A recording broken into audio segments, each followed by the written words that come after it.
अभिषेक?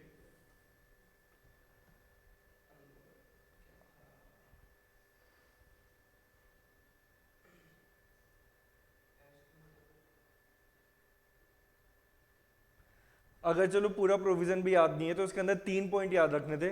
क्या है, अगर तुम पूरा का पूरा याद नहीं रखते तो क्या क्या था? सबसे पहले तो क्या हो रहा था? अनवारंटेड स्टेटमेंट था। सेकंड में क्या था? ब्रीच ऑफ ड्यूटी था। थर्ड में mistake as to substance, subject matter. ठीक है, ये 3 चीजें थी मिसरिप्रेजेंटेशन में। सर अगर जैसे ये मेंस में क्वेश्चन आता है डिफाइन मिसरिप्रेजेंटेशन, तो ये लिख के जो आपने जो तीनों चीजें बताई ये भी साथ में मेंशन करनी है? ये तीनों चीजें इसी की तो सेक्शन है। में ही नहीं, मतलब सेक्शन में तो है, बट हाँ जैसे अभी आपने इनकी हेडिंग्स लिखवाई हाँ अलग अलग, हाँ जैसे अनवारंटेड वर्ड कहीं पे भी यूज नहीं, नॉट वारंटेड यूज है, हाँ, नॉट तो वारंटेड। सर ऐसे करके भी लिख सकते हैं? नहीं नहीं नहीं, वहां पे तो आपको ये सेक्शन एज इट इज लिखना पड़ेगा। मतलब उसके रेफरेंस में लिख करके भी नहीं लिख सकते? नहीं नहीं नहीं, ठीक है, section as it is copy paste करना पड़ेगा। ठीक है सर। तो और ये 3 मार्क्स में आएगा अगर इसमें 3 या 4 में, उससे ऊपर में नहीं जाने वाला है। क्लियर? या फिर अगर 4 में से ऊपर जाएगा तो इस तरीके से आएगा, what do understand by misrepresentation, what's the difference between fraud and misrepresentation. और अगर बाई चांस उन्होंने नहीं पूछा और फिर भी क्वेश्चन 4 से ऊपर में दे दिया तो आप अपने आप इसको फ्रॉड से कंपेयर करके आ जाना। फ्रॉड से कंपेयर हाँ इंटेंट वाली चीज? हाँ, ठीक है, जो टेबल कल अपन ने बनाया था वो टेबल बना के आ जाना। हाँ पूरा, कि misrepresentation is similar to fraud but there are some basic differences between fraud and misrepresentation and these are this ऐसे करके खत्म कर देना। माधवी, अब आवाज क्लियर आ रही है? बीच में शायद वो थोड़ा वॉल्यूम कम हो गया था अपना आप, अब ठीक होनी चाहिए आवाज। एक बार कंफर्म कर दो।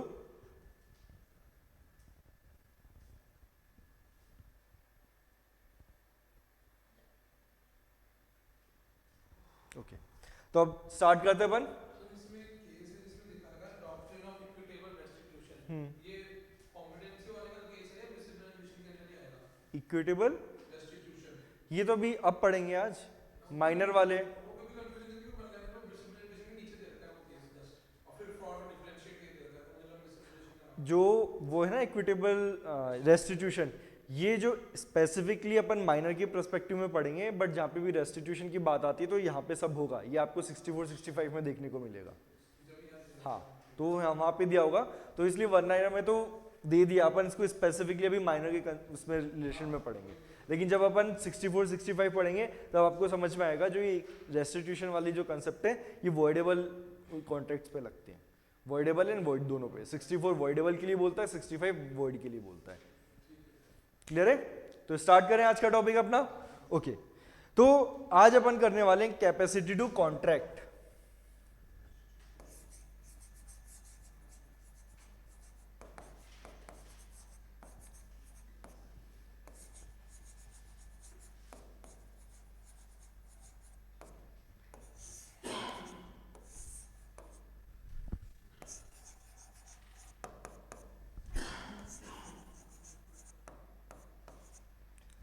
Section 11 and section 12, capacity to contract, यानी कि वो कौन इंडिविजुअल है जो कॉन्ट्रैक्ट के अंदर एंटर कर सकते हैं।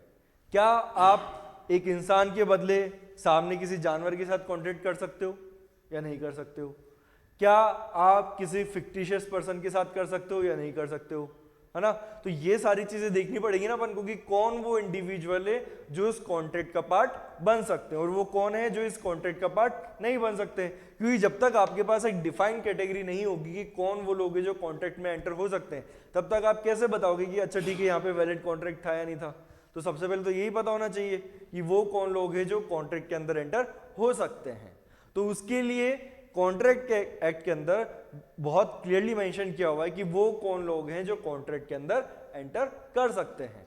तो उसके लिए आपको सबसे पहले देखना पड़ेगा सेक्शन नंबर 11 जो बात करता है who are competent to contract. तो यहां पे जब आप देखोगे तो क्लियरली मेंशन किया हुआ है सेक्शन 11 के अंदर। जब अपन सेक्शन 11 की बात करते हैं तो वहां पे ये बोला हुआ है एवरी पर्सन, तो इसको इस तरीके से बनाओ,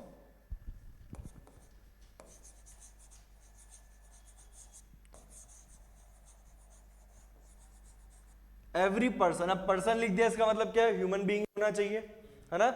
यानी कि कोई भी इंसान कॉन्ट्रैक्ट में एंटर हो सकता है, कोई भी इंडिविजुअल है, चाहे वो लड़का हो लड़की हो, ठीक है, या फिर थर्ड जेंडर हो वो भी एंटर हो सकते हैं। आज के टाइम पे थर्ड जेंडर को भी रिकॉग्नाइज कर लिया है कोर्ट्स ने, तो थर्ड जेंडर भी एंटर कर सकते हैं। उसके अलावा एज जो है चाहे वो 60 साल का हो, 20 साल का इंडिविजुअल हो, वो कॉन्ट्रैक्ट में एंटर कर सकता है।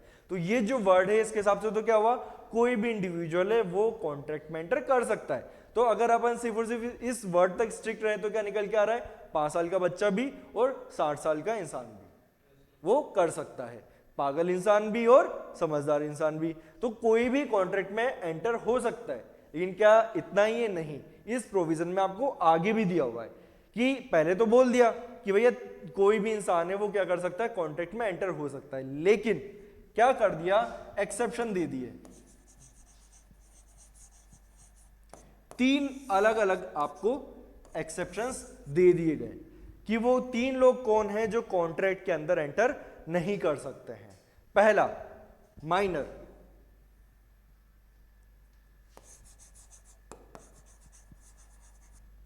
अनसाउंड पर्सन,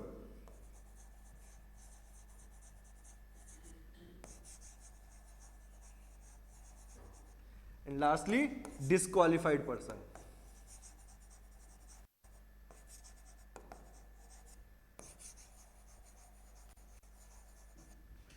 डिस्क्वालिफाइड पर्सन, ये 3 कैटेगरी आपके सामने रख दी गई है कि भाई कोई भी इंडिविजुअल कॉन्ट्रैक्ट में एंटर तो कर सकता है, लेकिन हम क्या कर रहे हैं कि इन 3 कैटेगरी को हम अलग से छाट के दे रहे हैं कि इन 3 जो कैटेगरी के अंदर के लोग हैं वो कॉन्ट्रैक्ट में नहीं आ सकते।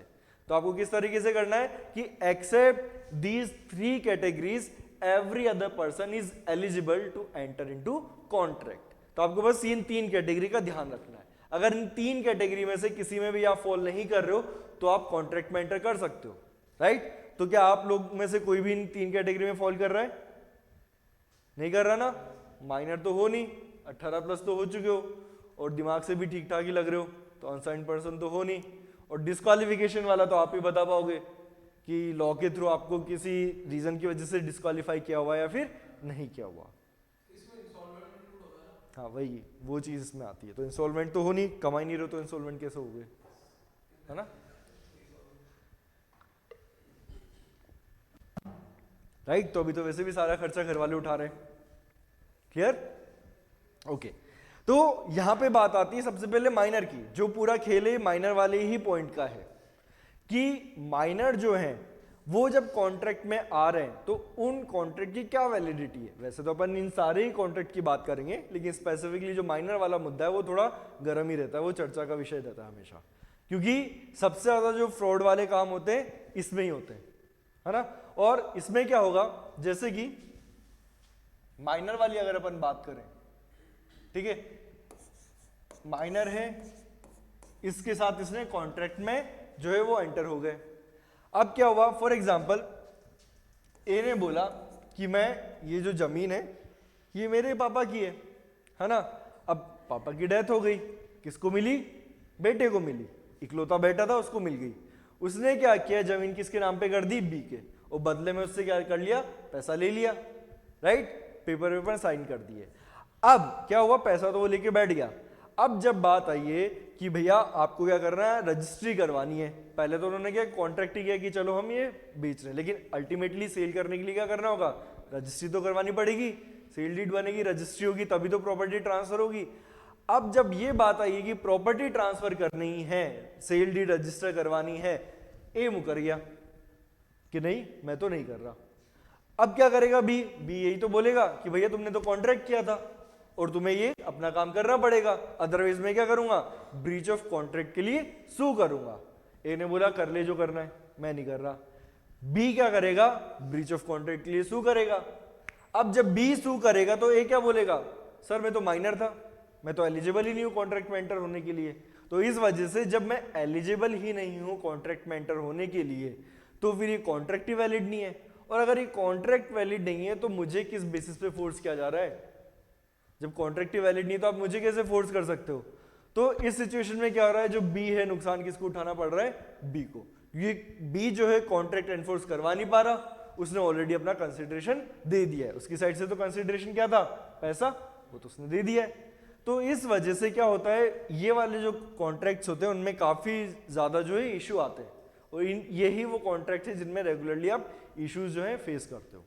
अब तो खैर फिर भी हालत थोड़ी सुधर गई है, लोग थोड़ा अवेयर हो गए, लेकिन एक टाइम पर जब कॉन्ट्रैक्ट एक्ट नया नया आया था, या फिर जब सोसाइटी में लोग इतना ज़्यादा एजुकेटेड नहीं थे, इतना ज़्यादा लोगों को नहीं पता था, तो सबसे ज़्यादा मिसयूज इसी का होता था, है ना। तो ये बात आती है। तो सबसे पहले तो अपन को ये देखना पड़ेगा कि भैया माइनर है कौन, है ना, क्योंकि आप किस इंसान को माइनर बोल रहे हो।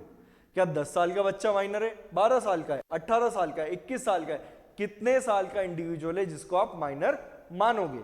तो उसके लिए भी इन्होंने स्पेसिफिकली कर दिया है। माइनर के लिए सीधा सा बोल दिया है, माइनर किसको बोलोगे आप, minor who is of the sorry according to the law to which he subject, यानी कि जिस भी लॉ के लिए वो अंडर सब्जेक्ट है, मतलब कि जिस भी लॉ को उसको फॉलो करना पड़ रहा है, जिस भी लॉ से वो गवर्न होना है, उस लॉ के अंदर आप देखोगे कि भैया वो माइनर है या फिर नहीं है। सर ये मतलब पर्सनल लॉ की बात कर रहा है कि जैसे आईपीसी में दे रखा है, या फिर जैसे जनरल स्टूडेंट्स का जो लॉ होता है उसके अंदर दे रखा है माइनर लॉ, देखो नॉर्मली आप क्या करते हो, इंडियन मेजोरिटी एक्ट फॉलो करते हो, ठीक है, वहां पे सारे प्रोविजन दिए हुए हैं। क्योंकि आप जब पर्सनल लॉ की बात करोगे तो वहां पे क्या है, जैसे अगर मैं हिंदू मैरिज एक्ट की भी बात करूं तो वहां पे भी आपने क्या कर दिया, 18+ को ही कर दिया कि भैया शादी वही कर सकते हैं, और उसमें भी आपने 21 साल की एज लड़कों के लिए फिक्स की और 18 साल लड़कियों के लिए फिक्स की, तो उन्होंने कोई मेजर माइनर नहीं बताया, ठीक है। और सेम टाइम पे अगर आप मुस्लिम लॉ की बात करते हो तो वहां पे भी एज ऑफ प्यूबर्टी बताते हैं, वो भी specifically with respect to marriage, ठीक है। तो आपको ऐसा मेजर माइनर वाला खेल देखने को नहीं मिलेगा, उसके लिए तो आपको इंडियन मेजोरिटी एक्ट के अंदर ही जाना पड़ेगा, ठीक है। तो एक्ट का क्या नाम है, Indian majority act.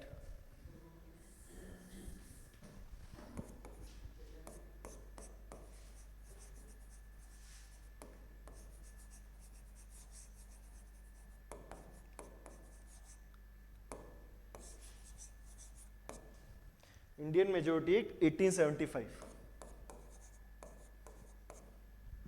Indian majority act 1875 के अंदर सेक्शन नंबर 3 है। सेक्शन नंबर 3 जो डील करता है माइनर कौन होंगे, जो भी 18 साल से नीचे का इंसान है, यानी कि जो भी इंडिविजुअल 18 साल से नीचे का होगा उसको आप क्या बोलोगे, माइनर बोलोगे।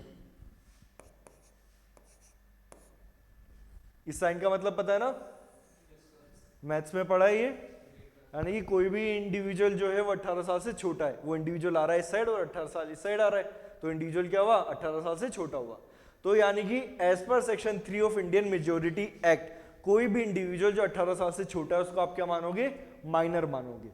लेकिन अगर किसी भी इंडिविजुअल के लिए आपने गार्जियन अपॉइंट किया है, या तो पर्सनल उस खुद के लिए या फिर उसकी प्रॉपर्टी के लिए, तो ऐसी सिचुएशन में अब जो ये माइनॉरिटी वाली जो एज है वो 18 साल से एक्सटेंड होगी, कितनी हो जाएगी, 21 ईयर्स, ठीक है। तो अगर आपके लिए कोर्ट ने, ध्यान रखना, कोर्ट ने कोई गार्जियन अगर अपॉइंट किया है आपके लिए खुद के लिए पर्सनली या फिर आपकी प्रॉपर्टी के लिए, तो ऐसी सिचुएशन में अब जो मेजोरिटी वाली एज है वो क्या हो जाएगी, 18 की जगह 21 साल हो जाएगी, करेक्ट है। तो डिपेंड करेगा कि आपके लिए क्या गार्जियन अपॉइंट हुआ है फिर नहीं हुआ। अगर गार्जियन अपॉइंट नहीं हुआ है तो क्या है, 18 साल है आपकी माइनॉरिटी वाली जो एज रहेगी टिल 18 ईयर्स ऑफ एज, और अगर आपके लिए गार्जियन अपॉइंट किया हुआ है तो आप कब तक माइनर माने जाओगे, till the age of 21 years. नहीं, हाँ इंडिविजुअल की, ठीक है। अगर मैं हूं, मेरे लिए गार्जियन अपॉइंट कर दिया गया है, तो जब तक मैं 21 साल का नहीं हो जाता हूं तब तक मुझे एज अ माइनर ही ट्रीट किया जाएगा, as per the Indian majority act section number 3।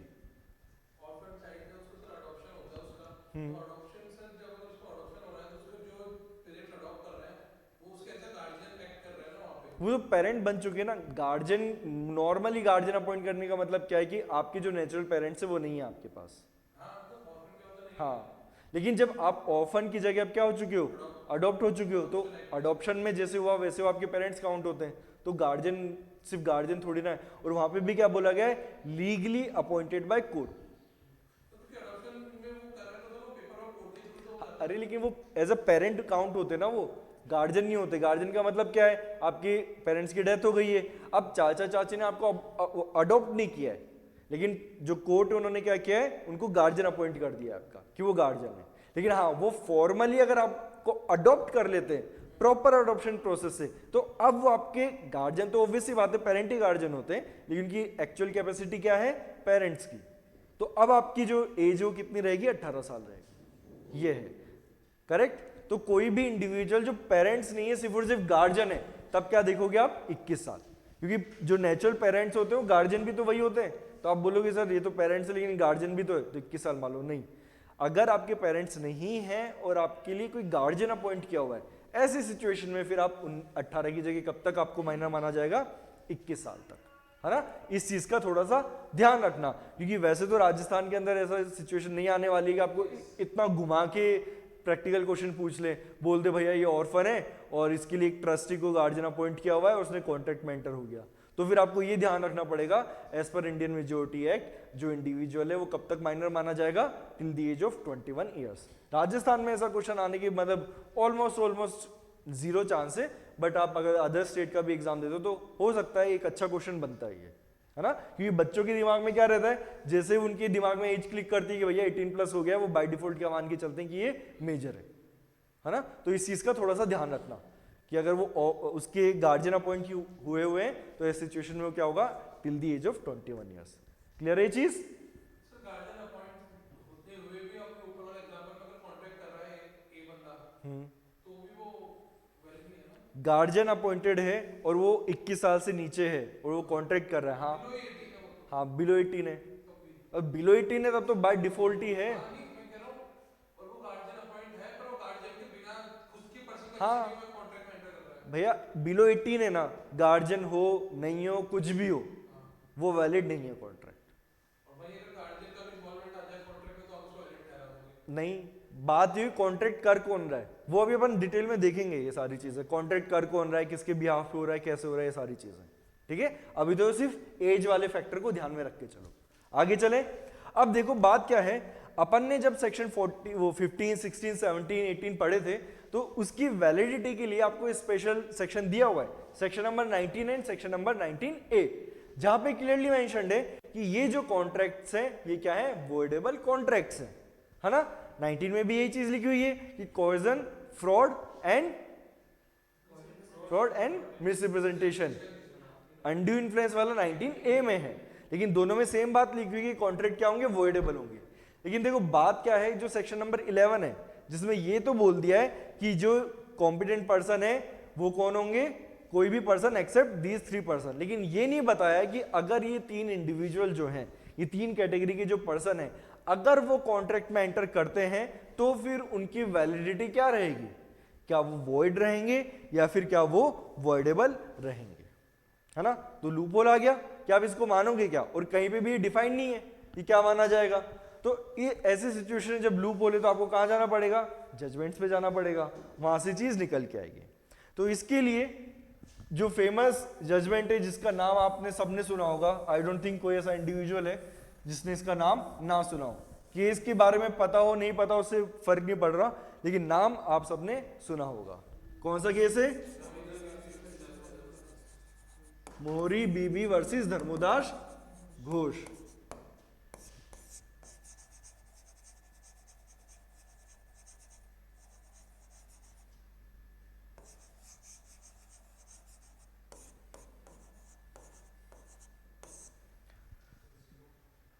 ठीक है, मोहरी बीवी वर्सेस धर्मोदास घोष, एस तक ये एच नहीं आएगा इसमें, धर्मोदास घोष, है ना। अब इसके अंदर क्या हुआ था, ये लैंडमार्क जजमेंट है when it comes to validity of minors agreement. अभी अपन कॉन्ट्रैक्ट नहीं बोल रहे, ठीक है, या फिर आप कॉन्ट्रैक्ट भी बोल सकते हो क्योंकि अभी तो अपन वैलिडिटी डिसाइड कर रहे हैं कि क्या वैलिड कॉन्ट्रैक्ट बन पाएंगे या वॉइड रहेंगे या फिर क्या रहेंगे, वॉइडेबल रहेंगे। तो इसके रिगार्डिंग ये जो जजमेंट है मोहरी बीवी वर्सेस धर्मोदास घोष, ये बहुत ज्यादा इंपॉर्टेंट है क्योंकि इसमें इन डिटेल डिस्कशन किया गया था कि जो कॉन्ट्रैक्ट रहेंगे उनकी वैलिडिटी क्या रहेंगी और उसके कॉन्सिक्वेंसेस क्या होने वाले हैं, कि अगर आप कॉन्ट्रैक्ट को वैलिड मान रहे हो या इनवैलिड मान रहे हो तो ऐसे सिचुएशन में आप आगे क्या कॉन्सिक्वेंसेस आने वाले हैं। क्योंकि सिर्फ और सिर्फ कॉन्ट्रैक्ट की वैलिडिटी डिसाइड कर देना सफिशिएंट नहीं है, आपको ये भी बताना पड़ेगा ना कि अगर वो कॉन्ट्रैक्ट वॉइड है या वॉइडेबल है तो ऐसे सिचुएशन में अब आगे का फ्यूचर कोर्स क्या होने वाला है। तो इसलिए ये जो जजमेंट है ये आपके लिए बहुत ज्यादा इंपॉर्टेंट रहने वाला है। तो इसके अपन क्विकली एक बार मैं आपको फैक्ट्स बता देता हूं। इसमें क्या है, धर्मोदास घोष डीजी, ठीक है, शॉर्ट में लिख रहा हूं मैं, धर्मोदास घोष है, इन्होंने एक कॉन्ट्रैक्ट करने का ट्राई किया है, बेसिकली अपनी प्रॉपर्टीज को मॉर्गेज करने का ट्राई किया, और इसके लिए उन्होंने कॉन्ट्रैक्ट किया भरमोदत्त को, ठीक है। धर्मोदास ने अपनी प्रॉपर्टी को गिरवी रखने के लिए, मॉर्गेज रखने के लिए किसको कॉन्ट्रैक्ट किया, भरमोदत्त को। मनी लेंडर है पुराने जमाने पर, आपको पता है 1902 की सिचुएशन है, तो गांव में जो मनी लेंडर होते हैं जो खून चूस लेते हैं लोगों का, ये वही है ना। तो उसने मॉर्गेज रखने का ट्राई किया। अब क्या है, भ्रमोदत्त के नाम पर, ये इसका क्या नाम है, केदारनाथ, ये एडवोकेट है, तो सारी डीलिंग केदारनाथ करते हैं, है ना। भ्रमोदत्त के नाम पे कौन करता है सारी डीलिंग, केदारनाथ। अब अगर इसको मॉर्गेज रखना है तो किससे डील करना पड़ेगा, इससे डील करना पड़ेगा। तो जब ये से डील कर रहा था धर्मोदास घोष, तो धर्मोदास घोष की जो मदर है उन्होंने स्पेसिफिकली इसको बता दिया कि भाई मेरा जो बेटा है वो माइनर है ना, तो इसलिए आप इसके साथ इस तरीके के किसी भी कॉन्ट्रैक्ट में एंटर मत करो। क्लियरली उसने बता दिया, है ना, क्योंकि धर्मोदास घोष क्या कर रहा था, अपने आप को क्या बता रहा था, मेजर बता रहा था, तो माँ ने क्लियरली मेंशन कर दिया। अब यहाँ पे लालच आ गया, इनको लालच बोलो कुछ भी बोलो कि भाई मैं इनको बच्चा ये इसको हाई रेट पे दे देता हूँ, ये कर देता हूँ, वो कर देता हूँ, या फिर जनरली उसने सोचा कि मुझे क्या फर्क पड़ रहा है, पैसा दूंगा, ब्याज पे बदले में मुझे मिलेगा रिटर्न होके। तो उसने क्या किया, इस बात को इग्नोर किया और क्या कर दिया, कॉन्ट्रैक्ट में वो एंटर हो गए और पैसा क्या किया, दे दिया, मॉर्गेज पे रखा, पैसा दे दिया। अब क्या हुआ, जब पैसा दिया तो उसके बाद इन्होंने मिलके सू कर दिया कि भैया जो मॉर्गेज है वो क्या है, इनवैलिड है। क्यों इनवैलिड है, क्योंकि भाई जो हमारा धर्मोदास घोष है वो तो क्या है, माइनर है, और माइनर है तो किसी भी कॉन्ट्रैक्ट में एंटर नहीं कर सकता है। तो ऐसी सिचुएशन में क्या हुआ, फिर अब इन्होंने अपना डिफेंस तो लेना ही था कि भैया क्या करें, तो इन्होंने ये बात बोली कि सर माइनर है तो उससे क्या फर्क पड़ रहा है, कॉन्ट्रैक्ट में तो चीज लिखी हुई नहीं है कि वॉइड है या वॉइडेबल है, क्या है। तो पहली बात तो नेचर ऑफ द कॉन्ट्रैक्ट हमें क्लियर नहीं है ना। तीन अपन चीजों पे डिस्कशन करने वाले हैं जजमेंट को लेकर, है ना। 3 क्वेश्चन आने वाले हैं। पहला question, nature of the contract, कि क्या है इसका nature.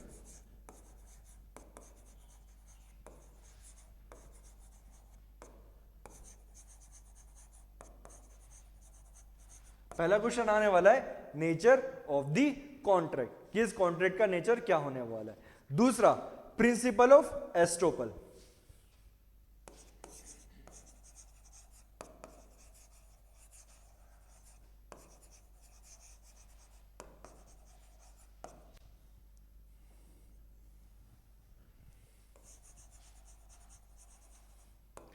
Principle of estoppel against minor, कि भैया ठीक है हमने बात मान ली कि तुम माइनर हो, है ना, और लॉ अलाउ नहीं करता है, क्योंकि साफ साफ लिखा हुआ है सेक्शन नंबर 11 के अंदर कि कोई भी माइनर जो है क्या नहीं हो सकता, कॉन्ट्रैक्ट के अंदर एंटर नहीं हो सकता है। हमने बात मान ली आपकी, लेकिन अब क्योंकि एक और प्रिंसिपल है लॉ का, वो क्या है, एस्टोपल है। और जिनको एस्टोपल नहीं पता, मैं एक बात बता देता हूं, सिंपल बिल्कुल ब्रीफ में समझाता हूं एस्टोपल होता क्या है। एस्टोपल ऐसा है कि जिसने एक बार बात बोल दी वो अपनी बात से पीछे नहीं हट सकता, है ना। अगर मैंने बोल दिया XYZ फैक्ट है, ये मैं करूंगा, और मेरे बोलने पे सामने वाली पार्टी ने अपना स्टांस चेंज कर लिया, तो अब क्या, मैं पीछे नहीं हट सकता, मुझे वो काम करना पड़ेगा। तो वही बात इन्होंने बोली कि ठीक है हम मान लेते हैं कि ये जो कॉन्ट्रैक्ट है वैलिड नहीं है, आप इसको इनवैलिड करवाना चाह रहे हो करवा दो, कोई दिक्कत नहीं है, लेकिन at the same time law का एक और प्रिंसिपल है, वो क्या है, एस्टोपल है। और क्योंकि एस्टोपल ये बोलता है कि कोई भी पार्टी जो है वो अपनी बात से मुकर नहीं सकती है, तो ऐसी सिचुएशन में क्या होगा, अब क्योंकि जो धर्मोदास घोष है उसने बोला कि मैं मेजर हूं, और उसी ने तो कॉन्ट्रैक्ट में एंटर हुआ, वही तो आगे से आया कि मुझे कॉन्ट्रैक्ट में एंटर होना है, और उसके बोलने पे हमने क्या किया, पैसा उसे दिया। तो जब उसके बोलने पे हमने किया है और उसने बोला कि मैं मेजर हूं, तो फिर यहाँ पे क्या हो रहा है, एस्टोपल लगना चाहिए, और ऐसी सिचुएशन में अब वो मुकर नहीं सकता, चाहे आप कॉन्ट्रैक्ट एक्ट के अंदर से इनवैलिड बोल दो, लेकिन as per principle of estoppel उसको क्या करना पड़ेगा, अपना जो टास्क है वो परफॉर्म करना पड़ेगा, है ना। ये वाली बात हो गई। फिर उन्होंने एक और चीज बोली कि चलो हम ये भी मान लेते हैं कि आपने उसको पहली बात तो इनवैलिड करवा दिया, एस्टोपल भी नहीं दे रहे हो, तो अगर हमारे फेवर में डिसीजन नहीं आ रहा है तो आप क्या कर रहे हो, उसको रेस्टिट्यूशन करवाओ, ठीक है, रेस्टिट्यूशन।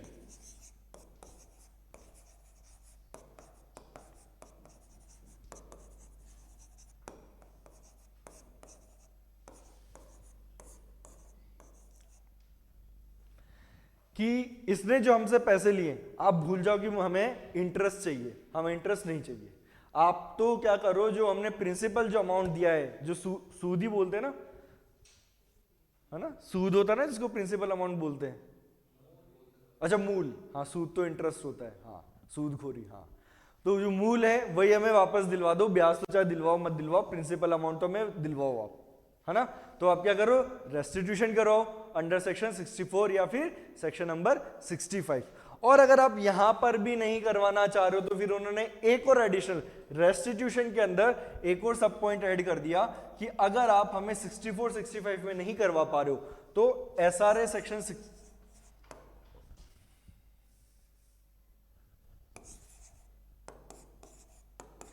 एसआरए ध्यान रखना 1877 इसका जो सेक्शन नंबर 41 है उसके अंदर आप हमें क्या करो, इंटरेस्ट रिटर्न करो, सॉरी जो अमाउंट है वो रिटर्न करो, ठीक है, रेस्टिट्यूशन करो।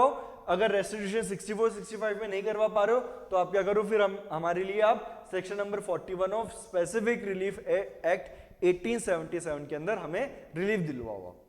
तो इस तरीके से जो धर्मोदास घोष है उसके अगेंस्ट में जो ब्रह्मोदत्त है उन्होंने ये सारे ग्राउंड्स लिए। अब आपका क्वेश्चन आएगा ये मोरी बीवी कौन है। बेसिकली बात है धर्मोदास घोष भगवान को प्यारे हो गए और उनके नाम पे जो मोरी बीवी है उनकी लीगल रिप्रेजेंटेटिव थी, तो उन्होंने फिर ये अपील फाइल की थी।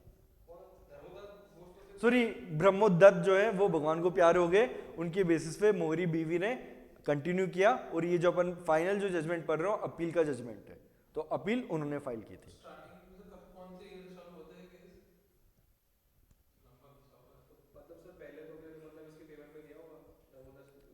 हाँ उसी के फेवर में चलता हुआ था, तभी तो अपील गई है, तभी तो मोरी बीवी ने की। हाँ ठीक है, तो ये सिचुएशन आई। फैक्ट सबको समझ में आ गए। इनके अंदर जो क्वेश्चन रेज किया पार्टीज ने, मतलब जो ऑब्जेक्शन रेज किया, जो पॉइंट रेज किया, वो सारे समझ में आ गए। किसी को कोई डाउट इसके अंदर?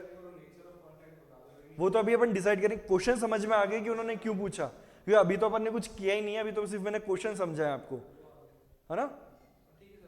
ठीक है, स्टार्ट करें अब अपन क्वेश्चंस को समझना, सॉरी क्वेश्चन के आंसर देखना। ठीक है, तो सबसे पहले बात आती है nature of the contract.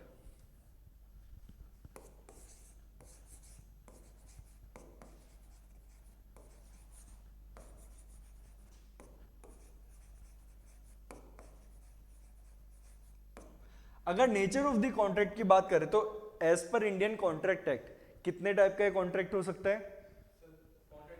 Nature क्या होगा कॉन्ट्रैक्ट का? या तो वैलिड होगा या वॉइड होगा। वॉइड में भी फिर वॉइडेबल हो सकता है।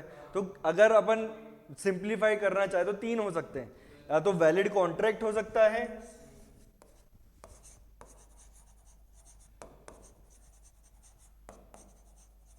ठीक है, या तो क्या होगा वैलिड कॉन्ट्रैक्ट हो जाएगा, या फिर क्या होगा वॉइडेबल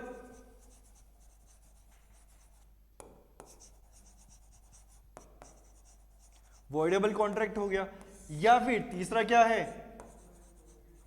वॉइड एग्रीमेंट।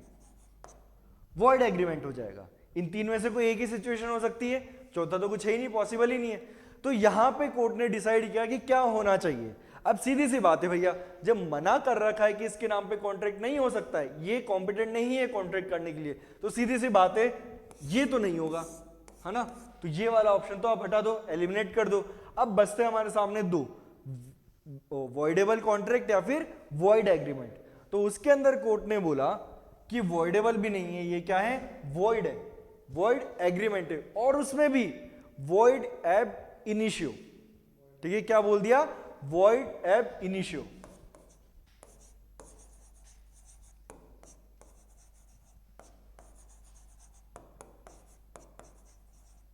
ये इन्होंने बोला कि हम इसको वॉइड एग्रीमेंट भी नहीं बोल रहे, क्या बोल रहे हैं वॉइड एब इनिशियो, यानी कि ये चीज ऐसा अज्यूम किया जाएगा कि कभी स्टार्ट ही नहीं हुई है ना, क्योंकि जो वॉइड एग्रीमेंट होते हैं वो कैसे होते हैं कि एटलीस्ट इनिशियल स्टेज तो हो गई है, प्रपोजल आया, उसको एक्सेप्ट किया गया, प्रॉमिस बना, उसके बाद सब्सिक्वेंटली कुछ ऐसी सिचुएशन हुई है कि वो एग्रीमेंट से कॉन्ट्रैक्ट में नहीं बदल पाया। लेकिन माइनर कॉन्ट्रैक्ट की अगर हम बात करें तो वो क्या है, वॉइड एब इनिशियो है। तो जब माइनर जो है कंसेंट देने के लिए ही एलिजिबल नहीं है तो प्रपोजल पे ही आके रुक गया, प्रपोजल से कभी वो प्रॉमिस में कन्वर्ट ही नहीं हो पाया, तो इसलिए क्या होगा, वो वॉइड एब इनिशियो होगा। अगर वो प्रॉमिस में कन्वर्ट हो जाता तो फिर वॉइड एब इनिशियो नहीं हो पाता, वो क्या होता, वॉइड होता। क्यों, क्योंकि जैसे वो प्रॉमिस में कन्वर्ट हुआ, ठीक है, प्रॉमिस में जैसे कन्वर्ट होगा तो एक दोनों पार्टीज रेसिप्रोकल प्रॉमिस करेगी तो किसमें बदल जाएगा, वो एग्रीमेंट में। ये अपन ने देखा है कि जैसे रेसिप्रोकल प्रॉमिस होते हैं वैसे क्या हो जाएगा, वो एग्रीमेंट बन जाएगा।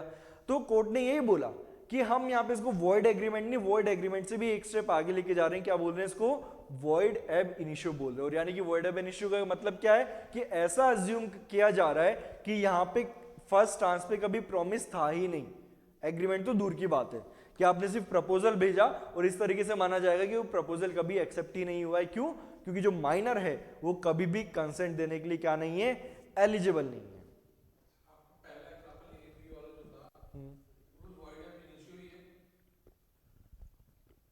कौन सा एग्जांपल, वो माइनर वाला ही तो लिया था। हाँ हाँ, माइनर वाले वही तो वॉइड एब इनिशियो। ये समझ में आ गया कि नेचर ऑफ द कॉन्ट्रैक्ट क्या है, वॉइड एब इनिशियो है। और क्यों है उसके पीछे का लॉजिक समझ में आ गया कि क्यों इसको वॉइड एब इनिशियो बोला गया। सिर्फ ये याद कर लेना कि वॉइड एब इनिशियो था या नहीं था ये सफिशिएंट नहीं रहेगा, आपको उसके पीछे का लॉजिक भी पता होना चाहिए कि क्यों इसको वॉइड एब इनिशियो बोला जा रहा है।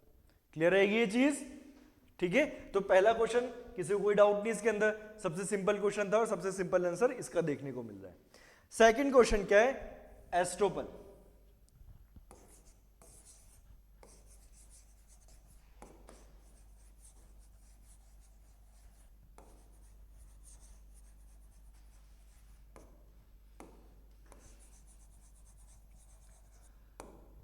ये है इंटरेस्टिंग चीज, एस्टोपल अगेंस्ट दी माइनर। यानी कि माइनर ने जो बात बोली अब वो उस बात से पीछे नहीं हट सकता है ना।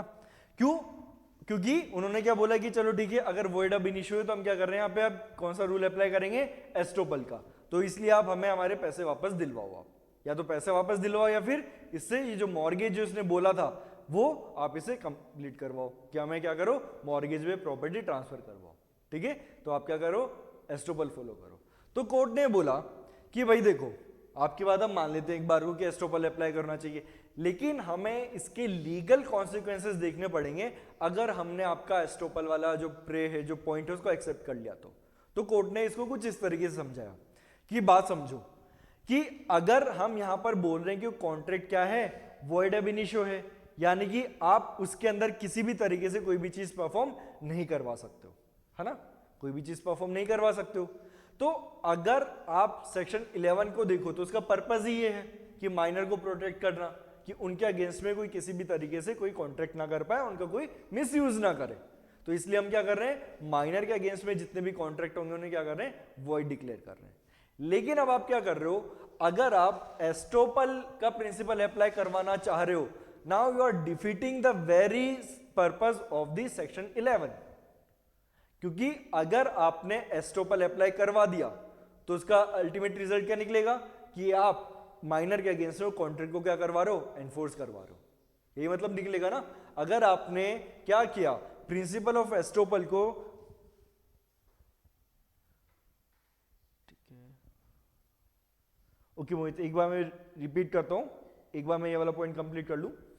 तो यहां पे कोर्ट ने बोला कि अगर आपने कॉन्ट्रैक्ट जो कि माइनर के अगेंस्ट में हुआ है और हम इसको वॉइड बोलना चाह रहे हैं, अगर उसके ऊपर प्रिंसिपल ऑफ एस्टोपल लगा दिया तो इसका मतलब क्या होगा कि जो काम आप सीधे तरीके से नहीं कर पा रहे हो उसको क्या कर रहे हो, बाईपास करके टेढ़े तरीके से कर रहे हो, है ना। तो बेसिकली घी अगर सीधी उंगली से नहीं निकाला तो आप क्या कर रहे हो, उंगली टेढ़ी करके घी निकाल रहे हो, और हम ये अलाउ नहीं कर सकते। पहली चीज ये। दूसरी चीज, अगर आपने माइनर के अगेंस्ट में एस्टोपल लगाया, now it will amount to estoppel against statute, ठीक है। क्या हो गया, एस्टोपल अगेंस्ट स्टैच्यूट, हम इसको इस तरीके से देखेंगे। And in the doctrine of estoppel ये एक एक्सेप्शन होता है कि आप स्टैच्यूट के अगेंस्ट में कभी भी एस्टोपल नहीं लगा सकते हो। तो कोर्ट ने इस रीजन की वजह से यहां पे क्लियरली मना कर दिया कि आप जो प्रिंसिपल ऑफ एस्टोपल है, डॉक्ट्रिन ऑफ एस्टोपल है, वो माइनर के अगेंस्ट में कभी भी इस्तेमाल नहीं कर सकते हो। चीज समझ में आ गई है? सेकंड क्वेश्चन का भी आंसर समझ में आ गया? कोई डाउट किसी को इसके अंदर? सृष्टि क्लियर है? लॉजिक समझ में आ गया? देखो आंसर याद करना जरूरी नहीं, लॉजिक भी पता होना चाहिए, क्योंकि कल को आपके सामने अगर कोई प्रैक्टिकल क्वेश्चन आता है तो आपको इन लॉजिक के साथ ही आंसर देना है ना? क्योंकि बिना लॉजिक दिए सिर्फ आंसर लिख के आ जाओगे तो वो भी अपनी मर्जी से 3 में से 1 नंबर आधा नंबर देके वो भी शांत हो जाएंगे, है ना? तो आपको लॉजिक समझ में आना चाहिए। तो मोहित मैं एक बार क्विकली वापस से रिपीट कर देता हूं। जो अपना क्वेश्चन नंबर 1 था, नेचर ऑफ द कॉन्ट्रैक्ट वो क्या माना जाएगा? वॉइड एब इनिशियो माना जाएगा। और वो क्यों माना जाएगा?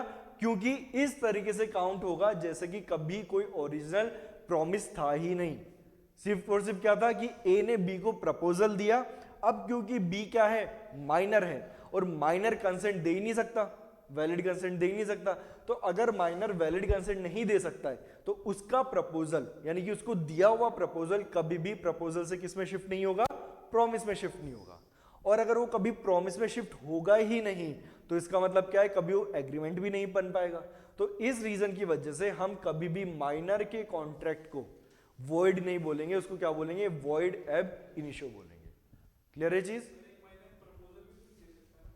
अगर वैलिड प्रपोजल नहीं माना जाएगा वो, ठीक है? क्योंकि जब प्रपोजल दे रहे हो उसमें आपकी कंसेंट है ना देने वाले की, कि भैया मैं देना चाह रहा हूं, कि मैं सिग्निफाई कर रहा हूं अपनी विलिंगनेस कि मैं कर रहा हूं, ठीक है? तो विलिंगनेस जब सिग्निफाई कर रहे हो तो क्या कर रहे हो? इनडायरेक्टली आप कंसेंट ही तो दे रहे हो कि भैया ये मैं करना चाह रहा हूं, है ना? तो इस रीजन की वजह से माइनर ने जो बोला है, अगर उसने भी प्रपोजल दिया तो उसकी भी कोई वैल्यू नहीं रह जाएगी, क्योंकि यहाँ पे माइनर ने तो प्रपोजल दिया था कि भैया मुझे पैसे दे दो, बदले में क्या ले लो? मॉर्गेज पे मेरी प्रॉपर्टी ले लो। मोहित अब आपको क्लियर हो गया ये? आई थिंक आपको फर्स्ट क्वेश्चन में ही इशू था कि वॉइडेबल होगा या वॉइड होगा, और वॉइड में भी क्या होगा? ये वॉइड अब इनिशियो होने वाला है, ठीक है? चीज ध्यान रहेगी। उसके बाद सेकंड क्वेश्चन कि भैया यहाँ पे प्रिंसिपल ऑफ एस्टोपल लगेगा नहीं लगेगा, तो भी चीज ध्यान रह गई है। यहाँ पे principle of estoppel against minor apply नहीं हो सकता है, और क्यों नहीं होगा वो भी एकदम क्लियर हो गया है। समझ में आ गया सबको? कोई डाउट तो नहीं इसके अंदर? ठीक है। अब अपन आते हैं नेक्स्ट हमारे थर्ड क्वेश्चन पे। थर्ड क्वेश्चन क्या था? रिस्टोरेशन, सॉरी रेस्टिट्यूशन, ठीक है? क्या है? रेस्टिट्यूशन, या फिर रिस्टोरेशन भी बोलते हो, रेस्टिट्यूशन भी बोल सकते हो, जो बोलना चाहो बोलो, दोनों का मतलब एक ही है कि आप वापस से क्या करो? इसको ओरिजिनल पोजीशन के अंदर लाके छोड़ दो, ठीक है? तो रिस्टोरेशन बोलो या फिर रेस्टिट्यूशन बोलो, बात सेम है।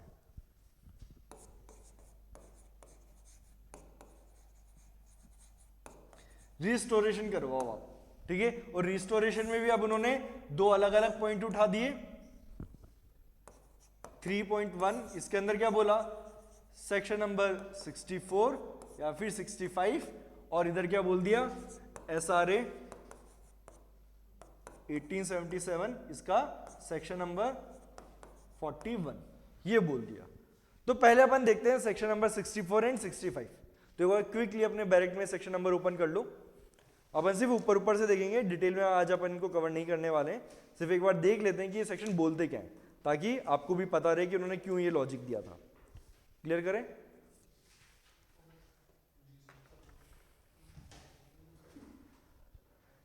तो सेक्शन 64 की बात है, consequences of rescission of A voidable contract. तो इसकी हेडिंग पढ़ने के बाद ही क्या आपको डिटेल में जाने की जरूरत है?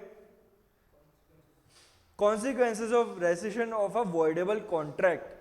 तो मेरे हिसाब से इसका मार्जिनल नोट पढ़ने के बाद मुझे नहीं लगता आपको इसको डिटेल में जाने की जरूरत है। क्यों नहीं है? क्योंकि मार्जिनल नोट ही क्या बोलता है? Voidable contract. तो जब हमारा माइनर वाला जो कॉन्ट्रैक्ट है वो वॉइडेबल ना होके क्या है? वॉइड अब इनिशियो है, तो क्या सेक्शन नंबर 64 अप्लाई होना चाहिए? नहीं होना चाहिए, है ना? नहीं होगा। तो इस रीजन की वजह से ये जो 64 है वो तो हट गया। अब बात आती है 65 की। 65 को भी देख लेते हैं अपन क्या लिखा हुआ है। As per section 65, obligation of person who has received advantage under void agreement and contract that becomes void. यानी कि वॉइड एग्रीमेंट हुआ या फिर पहले कॉन्ट्रैक्ट हो गया था लेकिन सब्सिक्वेंटली वॉइड हो गया। सब्सिक्वेंटली वॉइड कैसे होगा कि जब वो कॉन्ट्रैक्ट हुआ था तब तो सब कुछ सही था, लेकिन बाद में ऐसे सर्कमस्टांसेस आ गए जैसे सेक्शन 56 फोर्स मेजर, ठीक है, कि भैया आपने क्या किया था कि ये जो फसल है, जो इस खेत की पूरी फसल है XYZ को डिलीवर करनी है, इतनी ज्यादा बारिश आई, इतनी ज्यादा बारिश आई, क्या हुआ, फसल ही गल गई, तो क्या हो गया, फ्रस्ट्रेशन ऑफ कॉन्ट्रैक्ट। तो यानी कि वो कॉन्ट्रैक्ट सब्सिक्वेंटली वॉइड हो गया। ओरिजिनली वो क्या था, कॉन्ट्रैक्ट था, लेकिन सब्सिक्वेंटली वो क्या हो गया, वॉइड हो गया। ठीक है, तो या तो कॉन्ट्रैक्ट सब्सिक्वेंटली वॉइड हुआ या फिर वो वॉइड एग्रीमेंट था। तो ऐसी सिचुएशन में क्या करना पड़ेगा कि सामने वाली पार्टी के ऊपर क्या ऑब्लिगेशन है कि उसने जो भी एडवांटेज उस एग्रीमेंट या कॉन्ट्रैक्ट के अंदर रिसीव किया है उसे क्या करना पड़ेगा, रिटर्न करना पड़ेगा। एक बार क्विकली एक बार इसको रीड करना प्रतीक, पूरे सेक्शन को।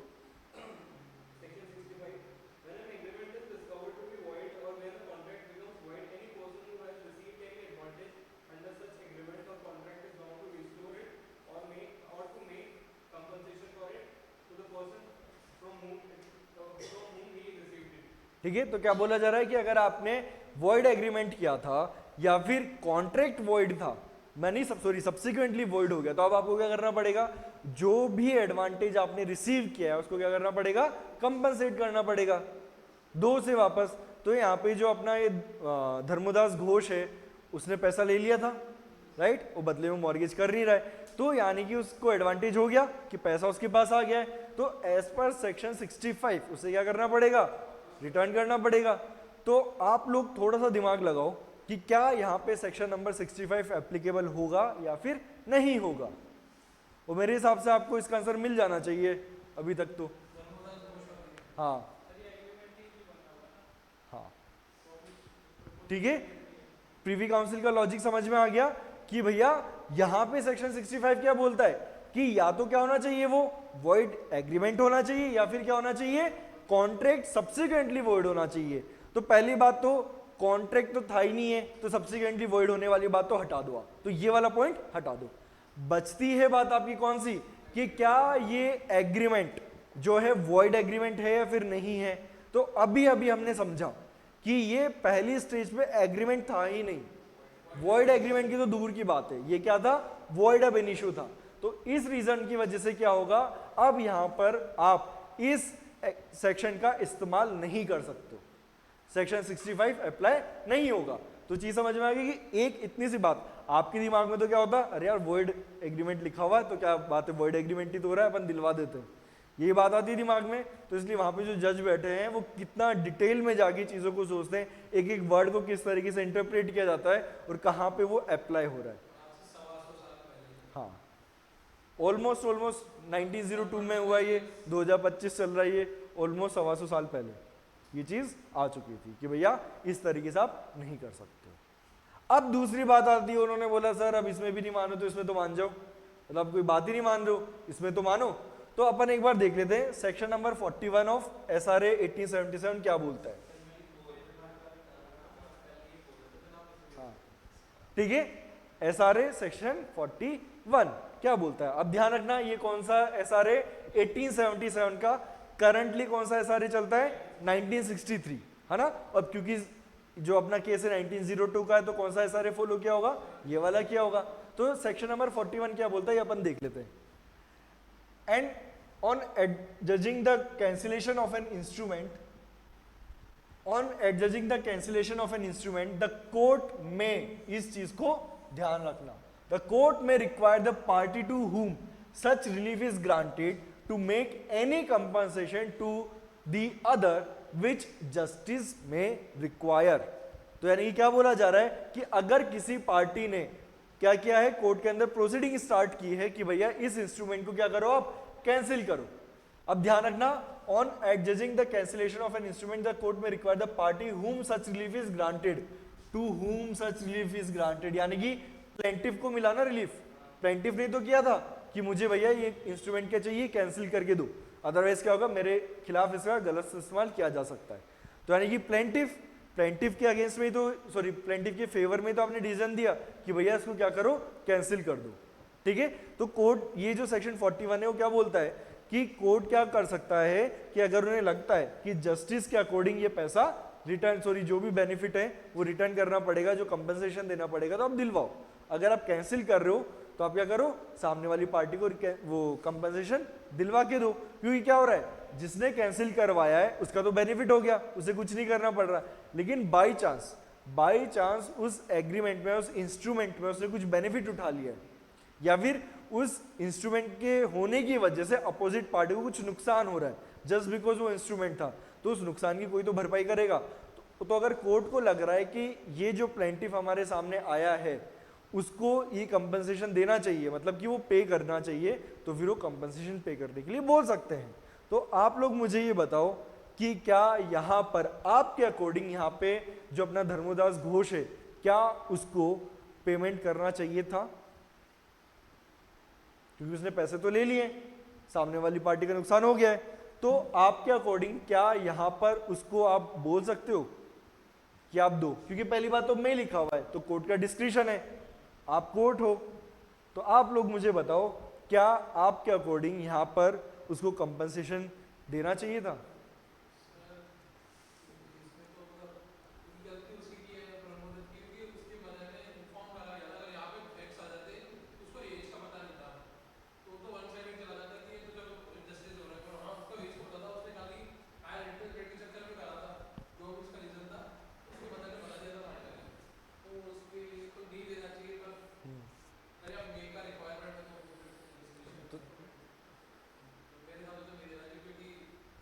ठीक है, ठीक है, और कोई?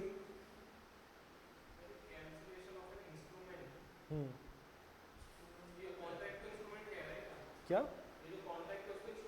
हाँ, इंस्ट्रूमेंट बेसिकली कोई भी डॉक्यूमेंट। तो आपको इधर नहीं जाना, वो तो सब कुछ सही हो रहा है, आप तो ये बताओ क्या यहाँ पर आपके अकॉर्डिंग एज पर जस्टिस में रिक्वायर, ये वाली बात है।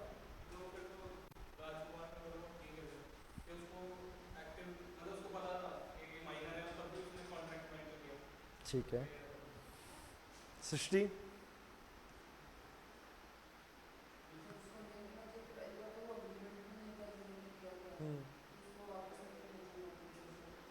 ठीक है, वो एग्रीमेंट वाली बात नहीं है, क्योंकि इंस्ट्रूमेंट तो था, वो वैलिड था नहीं था वो बात अलग है।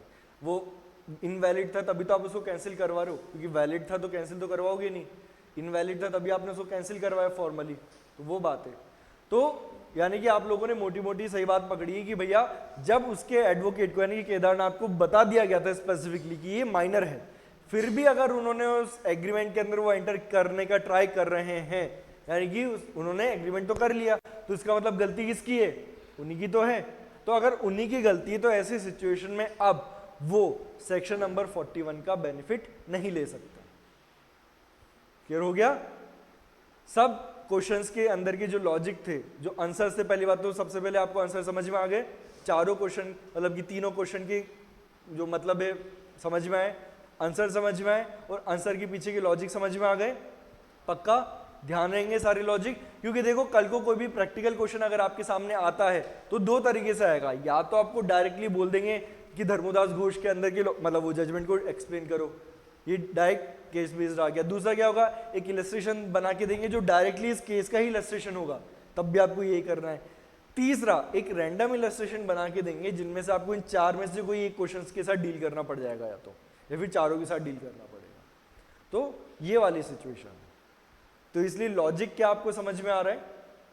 ठीक है, या फिर ऐसा भी हो सकता है इन चारों जो अपन ने क्वेश्चन देखे, इन चारों को सेपरेटली मतलब एक एक करके पूछ लिया जाए। जैसे आपसे ये पूछ ले, what is the nature of the contract between a person and a minor, ठीक है, ये क्वेश्चन पूछ लेंगे। या फिर ये पूछ लेंगे whether the doctrine of estoppel is applicable against the minor और नॉट, तब भी आपको लिखना पड़ेगा। तो ये सारी चीजें इसलिए आपको ये पता होनी चाहिए।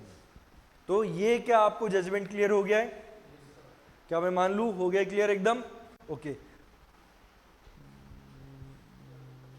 हाँ हिमांशु एकदम करेक्ट। जो स्टूडेंट्स ऑनलाइन है एक बार क्या वो भी क्विकली मुझे बता दो, क्या उनको ये जो पूरा जजमेंट है क्या वो क्लियर हो चुका है या फिर नहीं हुआ है, ताकि अपन नेक्स्ट जजमेंट पे मूव करें।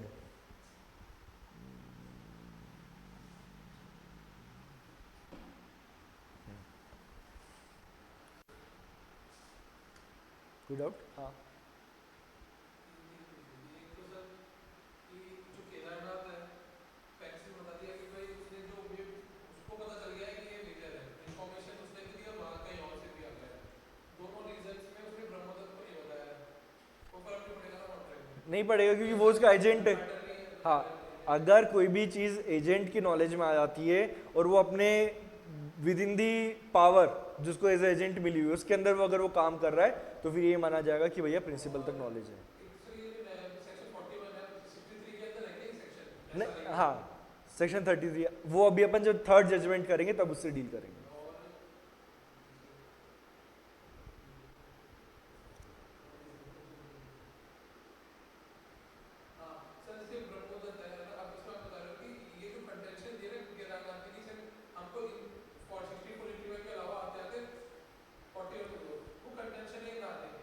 अपील में है ना, और उसके बाद उसे पता चलता है जनरल में सिविल प्रोसीजर चालू लग रहा है प्रोसीजर सिविल का, तो सेकंड अपील में जाके ये बात कंडीशन दे सकता है कि हमारे को 41 के अंदर रिलीफ चाहिए, ऐसा है उस टाइम में new relief point of law जो अपील जाती है पॉइंट ऑफ लॉ के ऊपर ही जाती है, फैक्ट के ऊपर तो जाती है। लॉ जा रहा है तो वहाँ पे वो रिलीफ एडिशनल क्लेम कर सकता है। सेकंड अपील में जाके बोल सकता है कि आपको कोर्ट ये ना बोले कि आपको पहले भी टेंशन है क्या प्रोसीडिंग तो सेम ही चल रही है ना अभी।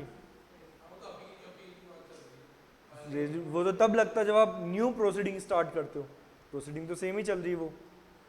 ठीक है, चीज क्लियर है? अगर ये क्वेश्चन है इसमें अगर फैक्ट ये होता है कि उसको पता नहीं होता कि माइनर है तो फिर चेंज हो जाता है। वो जब अपन थर्ड जजमेंट करेंगे तब आपको ये क्वेश्चन क्लियर हो जाएगा। क्लियर है चीज? आगे चले अब अपन सेकंड जजमेंट करें। सेकंड जजमेंट इंग्लिश जजमेंट है।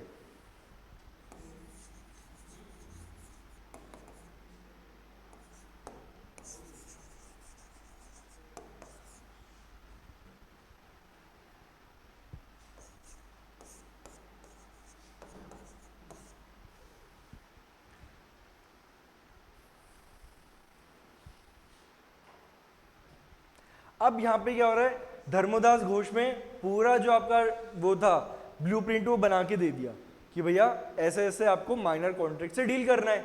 और मुझे लगता है मोर और लेस उन्होंने चीजें सॉर्ट आउट कर दी हैं कि किस तरीके से आपको डील करना है।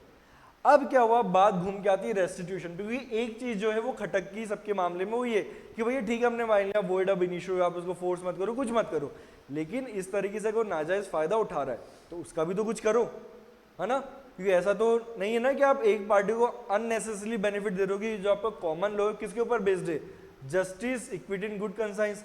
तो अगर आप जस्टिस और इक्विटी दे ही नहीं पा रहे हो, यानी कि माइनर और माइनर आने पे आप ब्लाइंडली अपनी आंखें बंद करके बैठे हो कि नहीं भैया माइनर आ गया है तो हम तो क्या कर लेंगे, कुछ भी नहीं करेंगे, है ना। तो इस रीजन की वजह से अगर सामने वाली पार्टी को नुकसान हो रहा है तो क्या आप जस्टिस प्रोवाइड करवा पा रहे हो, नहीं प्रोवाइड करवा पा रहे हो। तो इस रीजन की वजह से ये जो जजमेंट आया था इसके अंदर रेस्टिट्यूशन की बात की गई, है ना, रेस्टिट्यूशन की। इसमें क्या हुआ भाई, सेम धर्मदास घोष वाला काम कि माइनर ने फ्रॉडुलेंटली अपने आप को मेजर बता के लोन उठा लिया, और लोन उठा लिया तो बात आई कि भैया अब इसको रीपे करना है। माइनर तो मना कर रहा है, मैं तो क्यों करूं, मैं तो माइनर हूं। ठीक है, आपके साथ तो छोटा सा प्रैंक हो गया, है ना, उस टाइम पे कैमरे तो नहीं थे लेकिन प्रैंक हो गया उनके साथ। तो अब ऐसे सिचुएशन में क्या करोगे आप, ऐसे तो जो माइनर है वो तो अय्याशा करेंगे झूठ बोल के, क्योंकि आज के टाइम पे तो मतलब 14-15 साल लोगों की भी दाढ़ी आ जाती है ना। और फेक डॉक्यूमेंट बनाना कोई बड़ी बात नहीं है, जब आज के टाइम पे नहीं है तो उस टाइम पे तो क्या ही होगा, है ना। तो और डॉक्यूमेंट्स होते कितने के थे, जब आज के टाइम पे लोग कागज नहीं दिखा पा रहे तो उस टाइम पे तो क्या कागज दिखाते होंगे। तो उसने बोला मैं हूँ मेजर, तो सामने वाला मान लेगा बात, और हल्की फुल्की दाढ़ी भी आ रही है तो मान लेगा, अगर मेल है तो, है ना। फीमेल है तो बात अलग है, बाकी मेल है तो दाढ़ी आ रही है तो मान लेगा कि भैया ये क्या है, मेजर है। तो ऐसे सिचुएशन में माइनर तो बहुत बेनिफिट उठाएंगे इसका कि आओ बदले में कुछ भी जो से लेना है वो लो और बाद में हाथ खड़े कर दो कि मैं तो माइनर हूँ, कुछ नहीं कर सकते। तो जब ये बात आई तो फिर इस जजमेंट के अंदर इस चीज को लेकर थोड़ा और क्लेरिफिकेशन दिया गया। इसके अंदर बोला गया कि हम एक एप्लीकेशन फॉलो करेंगे, इक्विटेबल डॉक्ट्रिन ऑफ रेस्टिट्यूशन।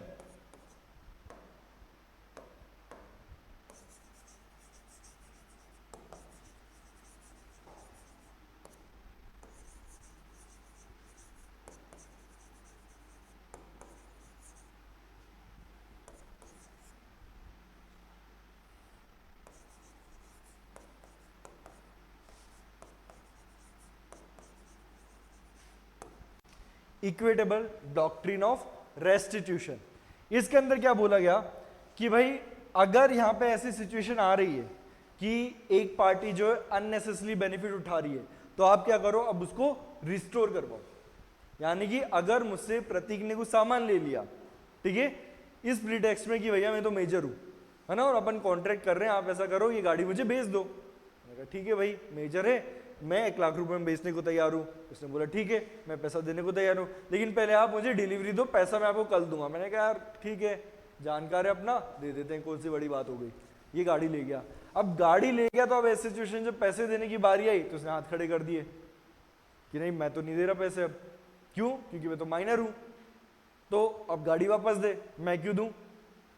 ठीक है, नहीं दूंगा मैं, क्योंकि साहब बोल दिया कोर्ट ने, तो भैया रेस्टिट्यूशन नहीं हो रहा 64 65 में, और 41 में क्योंकि जस्टिस की रिक्वायरमेंट नहीं थी, इस वजह से वहां पे भी नहीं दिलवाया, तो यहाँ तो नहीं होगा।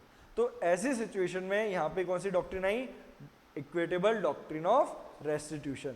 तो यहाँ पे कोर्ट ने बोला कि अगर आप उस कंसिडरेशन को, ऑब्वियसली बात है कॉन्ट्रैक्ट में कंसिडरेशन ही तो एक्सचेंज होता है, तो जो लीगल टर्म है वो क्या है?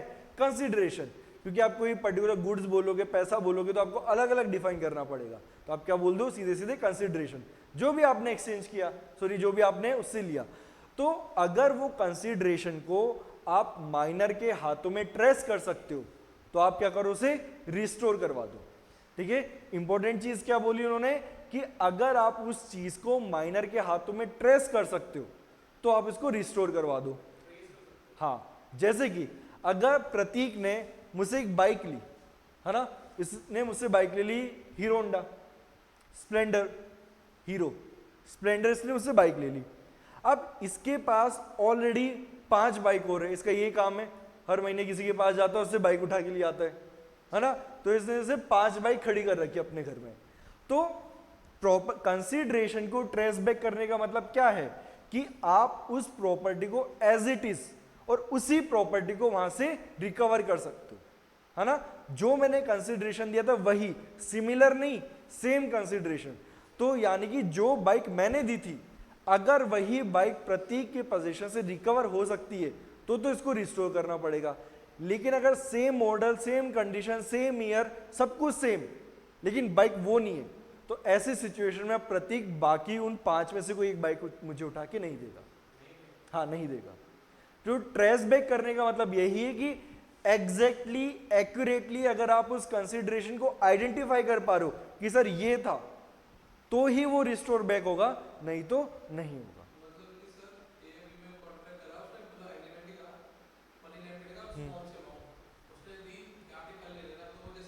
पैसे वाली बात है, नेक्स्ट क्वेश्चन वही है। तो अभी शांत, देखिए अभी शांत। ये चीज समझ में आ गई है कि भैया अगर आप उस प्रॉपर्टी को एज इट इज रिक्वायर कर, वो क्या कर लेते हो, रिकवर कर लेते हो, तो आप क्या करोगे? डॉक्ट्रिन ऑफ रेस्टिट्यूशन लगा दोगे। लेकिन आपको क्या ध्यान रखना है? एज इट इज वही होनी चाहिए, उसके अलावा कोई दूसरी नहीं होनी चाहिए। वो बचपन में कहानी सुनी थी, वो लकड़ारे की, वो कुल्हाड़ी से वो काटता है, 3 अलग अलग कुल्हाड़ियां निकल के आती है, तो अपनी एग्जैक्ट जो उसकी थी उसने वही तो ली थी। नहीं तो ऐसे तो वो सोने की भी आई थी, चांदी की भी आई थी, वहां तो चलो पूरा मोरल ऑफ द स्टोरी अलग ही था, लेकिन बात समझ गए, एग्जैक्ट वही चीज, सिमिलर नहीं चाहिए हमें, एग्जैक्ट वही चीज चाहिए। अगर मैंने स्प्लेंडर दी थी, इसका नंबर ये था, इसका इंजन नंबर ये था, चेसिस नंबर जो भी होता है वो ये था, वही नंबर की गाड़ी हमें रिटर्न होनी चाहिए। ठीक है, सिमिलर नहीं चलेगी। आप बोलो नहीं सर सेम ही तो गाड़ी खड़ी दिलवा दो ना मुझे, नहीं, आपको नहीं मिलेगी वो गाड़ी। ये चीज क्लियर हो गई है। अगर वो डेटोरेट हो गई उससे फर्क नहीं पड़ रहा, क्योंकि डेटोरेट हो गई है, आप लेना चाहते हो तो ले लो, वो उसको सुधार के नहीं देगा। अब जैसा है वो वैसा ही आपको पकड़ा देगा। ये चीज है।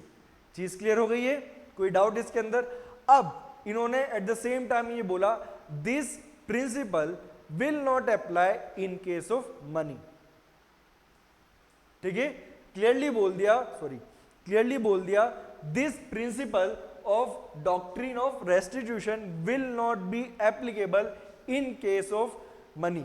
यानी कि जहां पे कंसिडरेशन नहीं, जैसे कि आपने लोन लिया, इस वाले केस में लोन ही लिया हुआ था, ठीक है, धर्मदास घोष में भी उसने पैसा ही तो लिया था, तो अगर वहां पे जो कंसिडरेशन है, जो ट्रांसफर हुआ है, अगर वो मनी है, तो फिर ये डॉक्ट्रिन एप्लीकेबल नहीं है।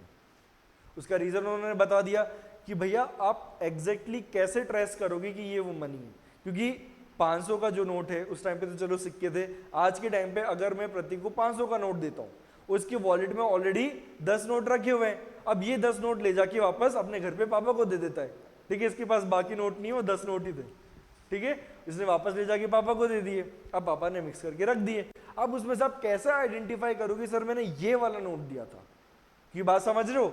आप दूसरा नोट लोगे उसकी सेम वैल्यू होगी, वो नोट सिमिलर होगा लेकिन नोट सेम नहीं होगा, उसकी वैल्यू सेम होगी और वो नोट सिमिलर होगा लेकिन सेम नहीं होगा। तो इस रीजन की वजह से उन्होंने क्या बोला, हमें इस पचड़े में पढ़ना ही नहीं है कि आप आइडेंटिफाई करो, ये करो, वो करो, साफ बोल दिया अगर कंसिडरेशन मनी है तो ऐसे सिचुएशन में ये वाली डॉक्ट्रिन आपको अप्लाई नहीं करनी है। हाँ, उसके अलावा कोई और है तो आप ये अप्लाई कर दो।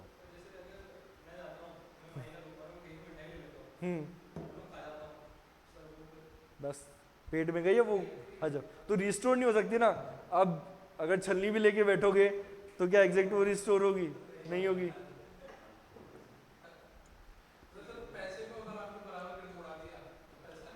गया। अब आप ये बोलो क्या, किससे किससे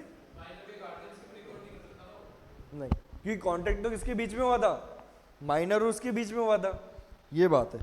अब आप ये बोलो सर मैंने इसको ना 1 लाख रुपए दिए थे और 1 लाख रुपए का एक गोल्ड लेके आ गया, अब मुझे आप ये गोल्ड वापस दिलवा दो, क्या दिलवाओगे आप? नहीं क्यों नहीं दिलवाओगे? क्योंकि वैल्यू सेम हो सकती है उसकी लेकिन क्या प्रॉपर्टी सेम है? नहीं है।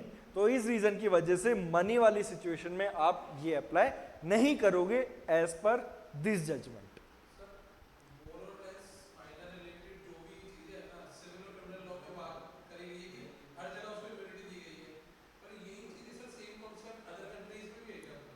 देख ही रहे ना अपन, इंग्लिश जजमेंट है ये। अब देखो एक एक कंट्री तो अपन नहीं उठा सकते लेकिन मोर और लेस सेम प्रिंसिपल चलता है। हाँ, सूट्स देखा है, how to get away with murder देखा है, तो उनमें भी जहाँ भी माइनर वाला मैटर आता है वो यही होता है ना। तो जहाँ पे भी माइनर होगा मोर और लेस यही सिचुएशन फॉलो की जाती है। इतनी बात समझ में आ गई है। और इसके अंदर एक स्टेटमेंट दिया गया कि भैया हम क्यों नहीं चाहते हैं कि यहाँ पे सेम की जगह सिमिलर चीज आए, है ना। उन्होंने क्या बोला, सेम चीज आनी चाहिए, सिमिलर नहीं, सेम आनी चाहिए।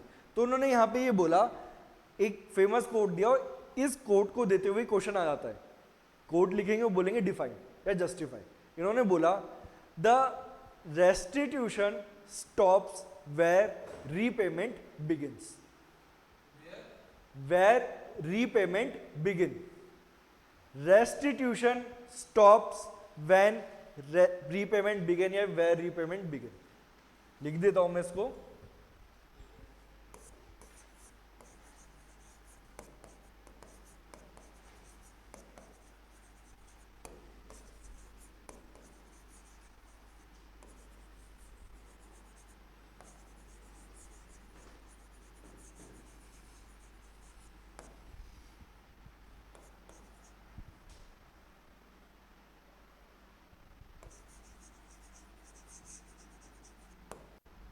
ठीक है, restitution stops when repayment begin, यानी कि जहां पर आपने रीपेमेंट करना चालू कर दिया, चाहे वो आप सिमिलर वैल्यू का कर रहे हो लेकिन आप क्या कर रहे हो, रीपेमेंट कर रहे हो, तो अब ये रेस्टिट्यूशन नहीं कहलाएगा। क्योंकि आप क्या कर रहे हो, अगर मैंने उस पैसे को किस में कन्वर्ट कर दिया, सोने में कन्वर्ट कर दिया, तो ये रेस्टिट्यूशन नहीं हो रहा है, क्या हो रहा है, रीपेमेंट हो रहा है ना। या फिर मैंने बोला कि भैया 500 का नोट था, अब सर आप मुझे दूसरा पे वो नोट दिलवा दो, तो ये क्या हो रहा है, रीपेमेंट हो रहा है। आप क्या कर रहे हो, सेम वैल्यू रिसीव कर रहे हो। ठीक है, जहां पर सेम वैल्यू रिसीव करना होता है उसका मतलब तो क्या होता है, रीपेमेंट। और जहां पर सेम एज इट इज वही चीज को रिसीव करना, वो क्या हो गया आपका, रेस्टिट्यूशन।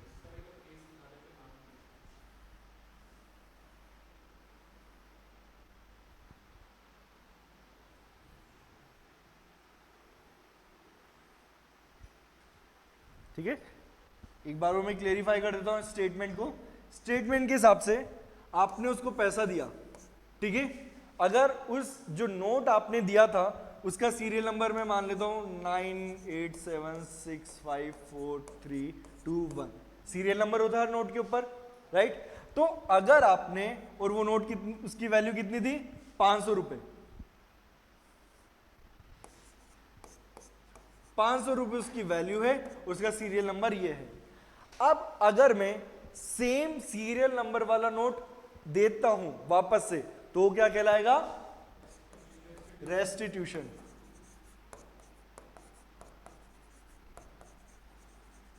अब ये कहलाएगा रेस्टिट्यूशन। लेकिन अगर मैं सेम वैल्यू का चाहे मैं करेंसी दूं, गुड्स दूं, ये क्या कहलाएगा, रीपेमेंट।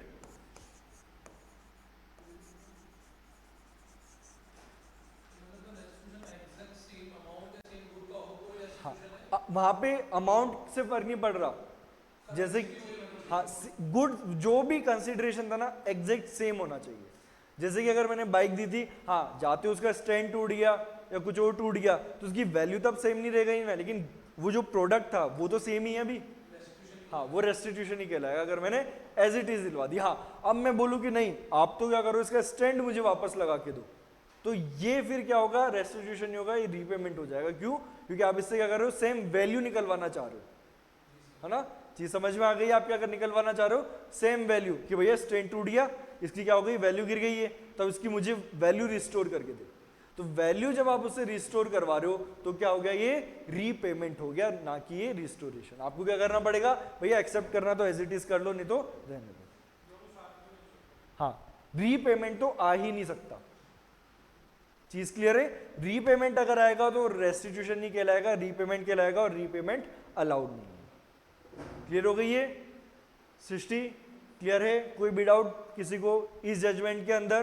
तो इस जजमेंट में क्या लैंडमार्क चीज बोली गई, पहली चीज तो क्या दे दी गई है अपन को, डॉक्ट्रिन ऑफ रेस्टिट्यूशन, ठीक है, इक्विटेबल डॉक्ट्रिन ऑफ रेस्टिट्यूशन दे दी गई, ये पहली चीज बोली गई। सेकंड चीज क्या बोली गई है, स्टेटमेंट दिया गया, स्टेटमेंट क्या है, restitution stops when repayment begins, यानी कि जहां पर रीपेमेंट स्टार्ट हो गया है उस मोमेंट पे रेस्टिट्यूशन स्टॉप हो जाता है, और हम रीपेमेंट नहीं करवा सकते, हम सिर्फ और सिर्फ क्या करवा सकते हैं, रिस्टोरेशन करवा सकते हैं, है ना। सब कुछ चीज क्लियर हो गई है, सेकंड जजमेंट क्लियर हो गया है, okay. Next third judgment and last,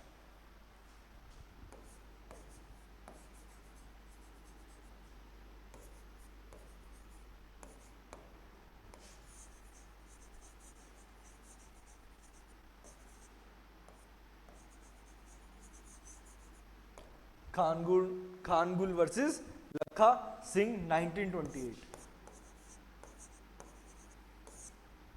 Khan Gul versus Lakha Singh 1928। इसके अंदर क्या बोला गया, इसमें भी वही माइनर ने जो है अपना लैंड सोल्ड कर दिया, पैसा मिल गया उसको, अब उसने वो पैसा तो रख लिया लेकिन अब वो लैंड ट्रांसफर करने से मना कर दिया, ठीक है। तो इसके अंदर क्वेश्चन ही निकल के आया कि ना minor who has entered into a contract by false representation refuses to perform the contract and at the same time retain the benefit he may have received therefrom, यानी कि अगर आपने कॉन्ट्रैक्ट में एंटर किए हो मिस रिप्रेजेंटेशन देके, क्योंकि अगर आपने क्लियरली बोल दिया था कि मैं माइनर हूं तब तो रिस्टोरेशन हो ही नहीं सकता, वो तो अपन ने किस में देख लिया, मोहरी बीवी में देख लिया, क्योंकि जो रिस्टोरेशन वाली बात है वो तो इक्विटी वाली बात है ना, जस्टिस में रिक्वायर। तो अगर आपको पता था ये माइनर है और फिर भी आप कॉन्ट्रैक्ट में एंटर कर रहे हो तब तो क्या हो गया, वो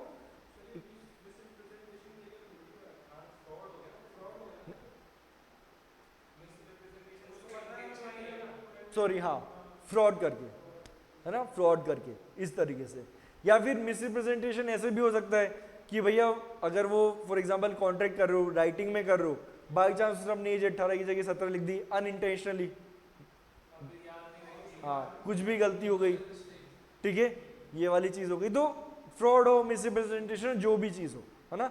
अगर उसने उस तरीके से किया है और वो कॉन्ट्रैक्ट में एंटर कर गया, अब वो बेनिफिट तो ले लिया उसने लेकिन अब वो रिटर्न नहीं कर रहा है, तो ऐसी सिचुएशन में क्या वो चाहे अपना पार्ट परफॉर्म करे ना करे, लेकिन क्या वो चीज, वो कंसीडरेशन जो उसने रिसीव किया है, क्या वो रख सकता है या फिर उसे रिटर्न करना पड़ेगा, ये बात है निकल के। तो यहाँ पे कोर्ट ने क्या बोला कि भैया जो इक्विटेबल डॉक्ट्रिन ऑफ रेस्टिट्यूशन है वो इंडिया में भी एप्लीकेबल है, क्योंकि जो प्रीवियस जजमेंट अपन ने देखा था वो तो किसका था, इंग्लैंड का था, तो बाय डिफॉल्ट तो अप्लाई होगा नहीं, आपको जजमेंट के थ्रू करना पड़ेगा। तो खानगुल वर्सेस लखा सिंह में बोल दिया कि ये जो डॉक्ट्रिन है जो जजमेंट के अंदर दी गई है वो कहाँ पर एप्लीकेबल है, इंडिया के अंदर भी एप्लीकेबल है। लेकिन इंडिया के अंदर हम जो रिस्ट्रिक्शन इंग्लैंड में लगाया गया है वो रिस्ट्रिक्शन हम इंडिया में नहीं लगाएंगे। यानी कि इंडिया में even though the consideration was money and if you can recover that particular exact currency notes then you can restore that particular note. चीज समझ में आ गई? यानी कि खानगुल वर्सेस लखा सिंह में डॉक्ट्रिन ऑफ रेस्टिट्यूशन को अप्लाई किया गया और वाइडर स्कोप में किया गया as compared to England judgement. ठीक है, क्या बोल दिया गया कि भैया ये डॉक्ट्रिन एप्लीकेबल है विदाउट एनी रिस्ट्रिक्शन। रीपेमेंट नहीं, जो लेस्ली वाला जजमेंट है उसमें तो बोला है कि चाहे हाँ पैसा जो है चाहे आप एक्चुअली आइडेंटिफाई कर पा रहे हो लेकिन तब भी आप उसको रिस्टोर नहीं कर पाओगे, करवाना ही नहीं है मनी। यानी जहां पे मनी की बात आ गई ना आपको रिस्टोरेशन का सोचना ही नहीं है, भूल जाओ, पैसा गया तो गया, वापस नहीं आएगा। लेकिन खानगुल में बोला गया अगर आप आइडेंटिफाई कर सकते हो ना मनी को कि भाई ये नोट था तो आप उसको रिकवर कर सकते हो, रिस्टोरेशन हो सकता है। तो अगर मुझे सीरियल नंबर पता है नोट का कि भैया ये सीरियल नंबर का नोट मैंने सो दिया था और मुझे मेरे पास प्रूफ है कि यही सीरियल नंबर, क्योंकि आप तो क्या करोगे रैंडम सीरियल नंबर बना दिया कि ये सर ये था, नहीं, आपके पास प्रूफ होना चाहिए कि ये सीरियल नंबर का इतनी वैल्यू का नोट था। तो और अगर वो माइनर के पास से मिल गया तो आप उससे क्या कर सकते हो, रिस्टोर कर सकते हो। ठीक है, रीपेमेंट यहाँ पे भी नहीं हो रहा है। खानगुल में ही नहीं बोला कि आप रीपेमेंट करो, खानगुल में इतनी सी बात बोली कि जो रिस्ट्रिक्शन, जो ब्लैंकेट रिस्ट्रिक्शन है, अगर अपन इंग्लैंड की बात करते हो ब्लैंकेट रिस्ट्रिक्शन है ना कि जहां पे भी पैसे की बात है आप भूल जाओ, रीपेमेंट छोड़ो, रिस्टोरेशन भी भूल जाओ। तो ये जो ब्लैंकेट बैन इंग्लैंड के अंदर लगा हुआ है ये ब्लैंकेट बैन इंडिया के अंदर नहीं लगा है। और इंडिया में क्या बोल दिया गया कि जो ये डॉक्ट्रिन है ना एंटायरिटी में एप्लीकेबल है इंडिया के अंदर। चीज क्लियर हो गई है? और उसके लिए उन्होंने सेक्शन 41 ऑफ एसआरए, क्योंकि अभी भी 1928 चल रहा है, तो कौन सा एसआरए एप्लीकेबल होगा, 1877 का, तो सेक्शन 41 का इस्तेमाल करते हुए क्या बोला कि भैया आप उसको रिस्टोर करवाओ। ठीक है, आप रिस्टोर करवा सकते हो, हमें कोई दिक्कत नहीं है। लेकिन हाँ ये आपकी रेस्पॉन्सिबिलिटी, यानी कि जो भी क्लेम कर रहा है ना कि रिस्टोर करवाओ, ये उसकी रेस्पॉन्सिबिलिटी है ये शो करवाना कि सर देखो ये वो एग्जैक्टली करेंसी नोट है जो मैंने दिया था, ये एग्जैक्टली वो प्रोडक्ट है, वो गुड्स हैं जो मैंने उसे दिए थे।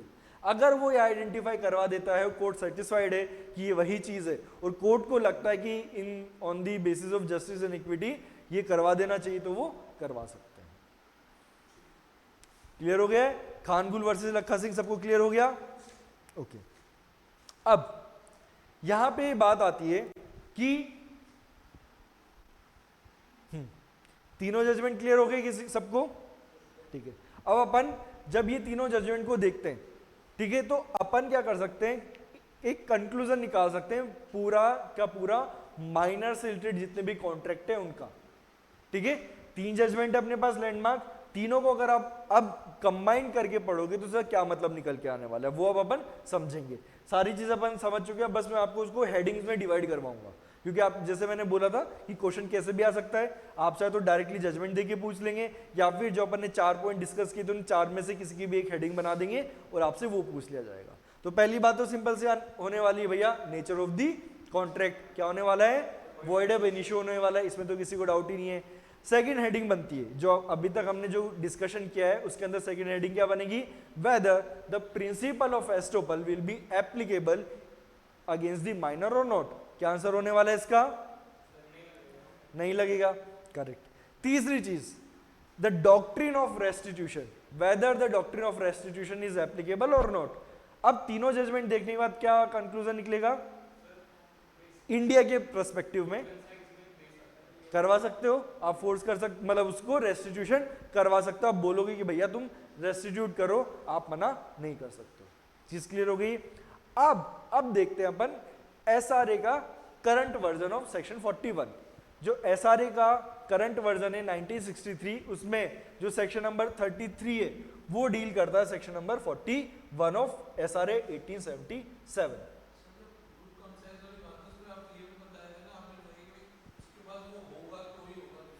ऑब्वियसली बात है, क्योंकि रिस्टोरेशन तो तभी हो रहा है ना, बिना उसके तो रिस्टोरेशन ही नहीं हो रहा। गुड कंसाइंस की बात तो आपको कब इस्तेमाल लेनी है, जब रिस्टोर करने का ऑप्शन है। अगर रिस्टोर करने का ऑप्शन ही नहीं तो आप गुड कंसाइंस में उसको रीपेमेंट करने के लिए नहीं बोल सकते हो, ठीक है। तो ये जो अपना प्रोविजन है सेक्शन नंबर 33 ऑफ SRA। अब इसमें एक छोटा सा इश्यू क्या आया था, जब खानगुल वर्सेस लखा सिंह हुआ ना, तो बहुत सारे ऐसे हाई कोर्ट थे जिन्होंने उसको एक्सेप्ट नहीं किया, ठीक है। उन्होंने बोला कि नहीं नहीं रेस्टिट्यूशन तो हम नहीं करवाएंगे, है ना। तो इस वजह से जो लॉ कमीशन है उन्होंने कुछ रिकमेंडेशन दिए।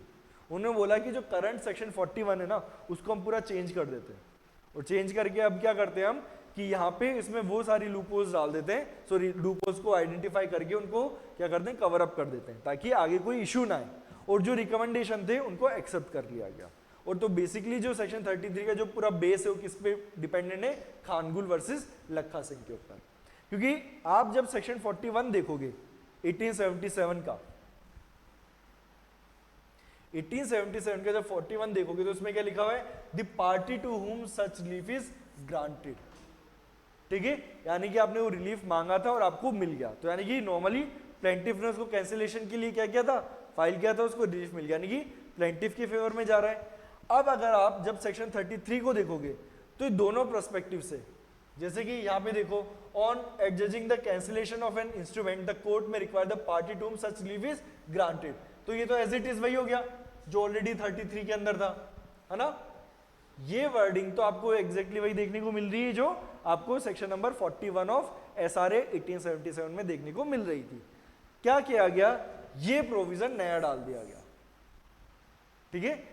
सेक्शन 33 ऑफ SRA 1963, ये एक नया प्रोविजन डाला गया। वहां पे क्या लिख दिया गया, वेयर अ डिफेंडेंट, यानी कि अब दोनों साइड से एप्लीकेबल होगा ये, है ना।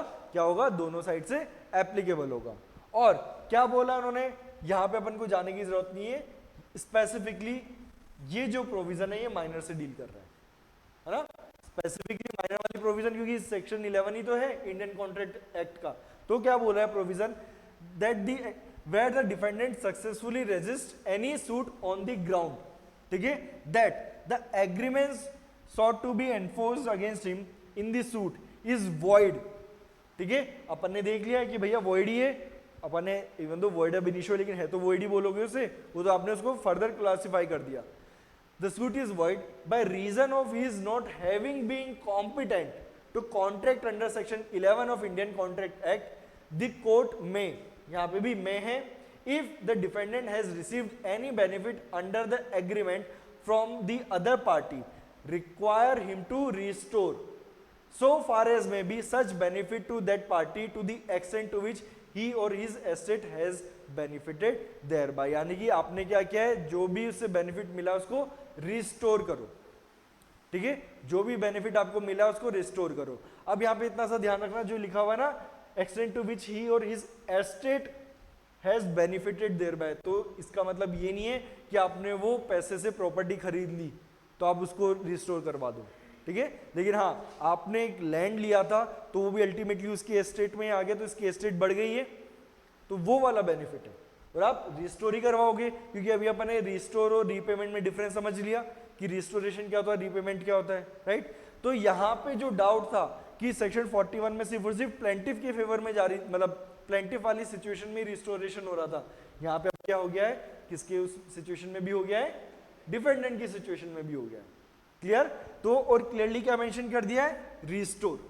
क्या आप क्या करोगे, रिस्टोर करोगे, चीज क्लियर है। और आप कंपनसेशन क्यों नहीं दिलवाओगे, उसका रीजन भी मैं आपको लॉजिक के साथ बता देता हूँ। क्योंकि ये जो ए ऑप्शन है इसमें भी ऑलमोस्ट सिमिलर चीज बोली जा रही है। कैसे, that the instrument sought to be enforced against him in the suit is voidable, ठीक है। चलो वॉइडेबल है वो तो अलग हो गया।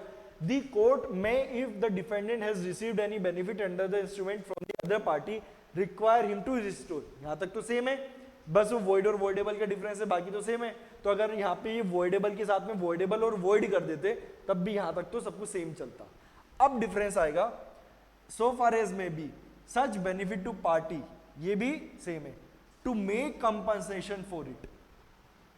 ठीक है, तो क्या बोल दिया गया, सेक्शन 11 है तो आप सिर्फ और सिर्फ क्या करवा रहे हो, रिस्टोर करवा रहे हो, लेकिन उसके अलावा किसी भी रीजन से वॉइडेबल है तो क्या करवाना पड़ेगा, रिस्टोर तो करवा सकते हो, लेकिन क्या बोल सकते हो, कंपनसेशन के लिए बोल सकते हो। यानी अगर आप रिस्टोर नहीं करवा पा रहे हो तो आप क्या करो, कंपनसेशन दिलवा दो।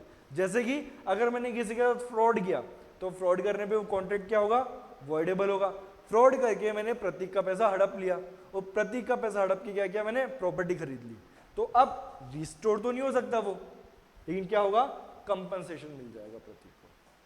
ठीक है, अगर मैंने फ्रॉड किया है तो। लेकिन वहीं पे अगर सेक्शन 11 के अंदर सेम सिचुएशन होती लेकिन सेक्शन 11 एप्लीकेबल होता तो भूल जाओ, सिर्फ रिस्टोर हो सकता है और पैसे को तो मैंने किसमें कन्वर्ट कर दिया, प्रॉपर्टी में। तो ये वाली चीज है। क्या किसी को कोई भी डाउट माइनर वाले इसके अंदर?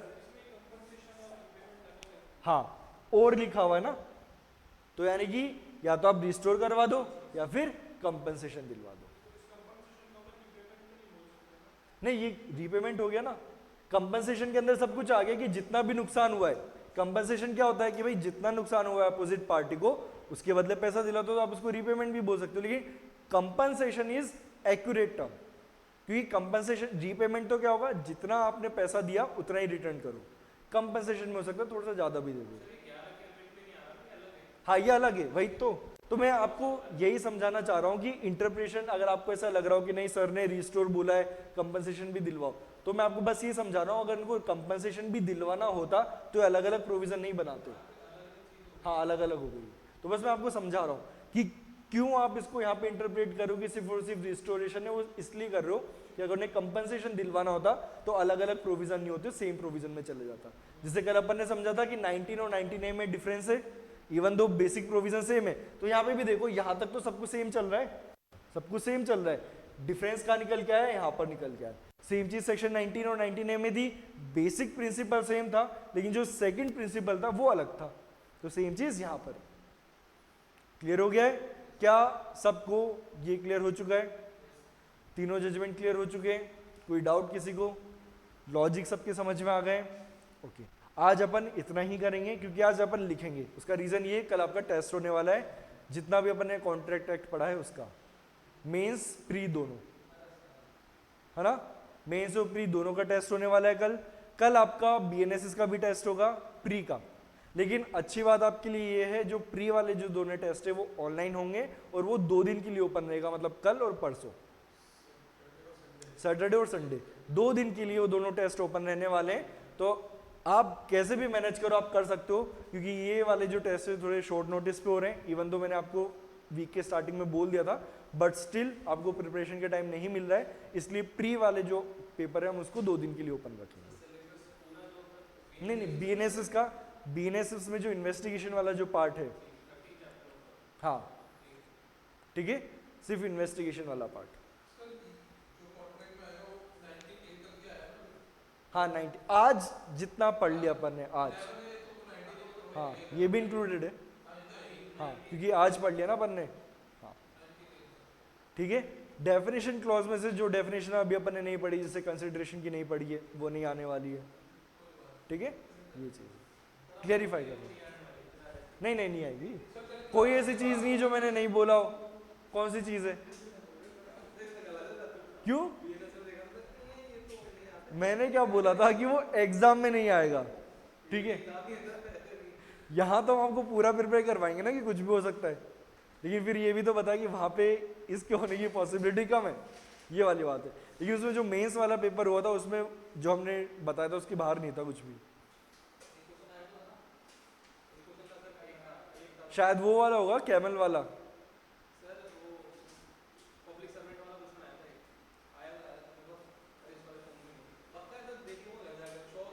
हाँ तो एक होगा, बाकी सब कुछ सेम था। नहीं, ऑप्शनेट तो मैंने टिक करवाया है, वही मुझे याद नहीं आ रहा, चलो ठीक है, एक था ना, कोई दिक्कत की बात। जो स्टूडेंट्स, कल क्लास नहीं है, कल टेस्ट ही है, ठीक है। मेंस प्री 2 दिन के लिए ओपन छोड़ रहे हैं ना। हाँ ऐप पर आ जाएगा, ऑनलाइन होगा, ऑफलाइन नहीं होने वाला है इस बार, सिर्फ और सिर्फ ऑनलाइन ऑप्शन है। 2 दिन के लिए ओपन रहेगा, सैटरडे और संडे। हाँ सिर्फ मेंस देना है 1.5 घंटे का, है ना। पैटर्न थोड़ा अलग होगा, मतलब क्योंकि फिक्स नहीं, जरूरी नहीं एक बड़ा क्वेश्चन बने। हाँ ट्राई करूंगा मैं 50 मार्क्स का ही हो जाए, नंबर ऑफ क्वेश्चन ऊपर नीचे हो जाएंगे थोड़े, इस तरीके से होगा 50 मार्क्स, है ना। चीज क्लियर है तो अपन लिख लेते हैं, नहीं तो बोलोगे सर आपने लिखवा नहीं हो, टेस्ट ले लिया। नहीं ये केस, ये 3 इंपॉर्टेंट है ना। अपन ने कल मिस रिप्रेजेंटेशन तक पूरा लिख लिया था ना। मिस रिप्रेजेंटेशन फ्रॉड में डिफरेंस लिख लिया था। एग्रीमेंट विदाउट फ्री कंसेंट, उसमें कुछ लिखना नहीं है। सेक्शन 19 और 19A यही है, बस उसमें डिफरेंस जो था अगर तुम खुद वर्बली याद रख, मतलब याद रख पाओ तो ठीक है, नहीं तो मैं लिखवा देता हूँ। वो है ठीक है। तो अपन सीधे स्टार्ट करें। माइनर कॉन्ट्रैक्ट कैपेसिटी हेडिंग तो लेकिन पहले वही डालनी पड़ेगी आपको, ऊपर कैपेसिटी टू कॉन्ट्रैक्ट।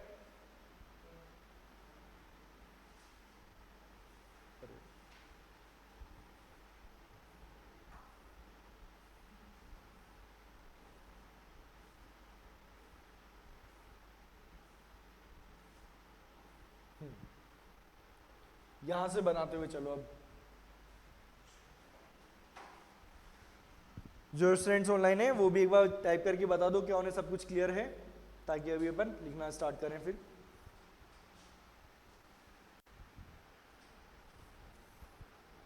और देखो जो स्टूडेंट्स क्लासेस तो फिर भी चलो आप ऑनलाइन अटेंड कर रहे हो, कल टेस्ट देने ज़रूर आना, क्योंकि टेस्ट देने नहीं आओगे। ये क्लास टेस्ट है, मैं रिपीट कर रहा हूँ, क्लास टेस्ट हम वापस से नहीं करवाते हैं।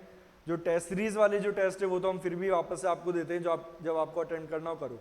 क्लास टेस्ट वापस से नहीं होंगे। अगर किसी ने मुझे आके बोला कि सर मैं मंडे को दूंगा, ट्यूसडे को दूंगा, ये ऑप्शन अवेलेबल नहीं है, मैं पहले ही बता रहा हूँ। तो जो आप एडवांटेज लेते हो ना हर बार, अरे सर आज ये काम आ गया वो काम आ गया, तो अब थोड़े सीरियस हो जाओ, ठीक है। क्योंकि सारे काम से सबसे ज़्यादा ज़रूरी है आपके लिए ये एग्ज़ाम क्लियर करना। तो अगर टेस्ट देना है थोड़े भी सीरियस हो तो कल आके शांति से टेस्ट दे देना, अदरवाइज आपको पता है कि उसके फिर क्या कॉन्सिक्वेंसेस होने वाले हैं। बना लिया इतना, ठीक है।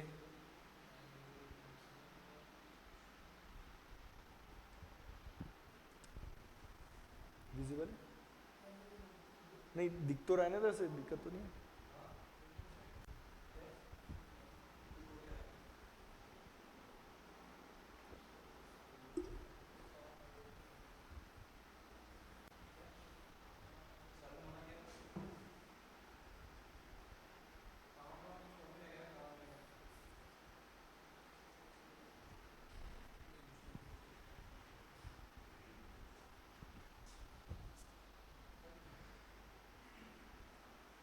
ये नहीं होता। बना लिया। इसके नीचे लिख लेना वो सेक्शन 3, इसके नीचे सेक्शन 3 नॉर्मल सिचुएशन में 18 साल, और इन केस गार्जियन अपॉइंट हुए तो कितना होगा वो 21 साल।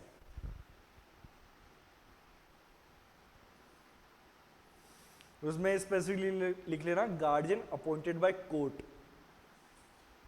है ना।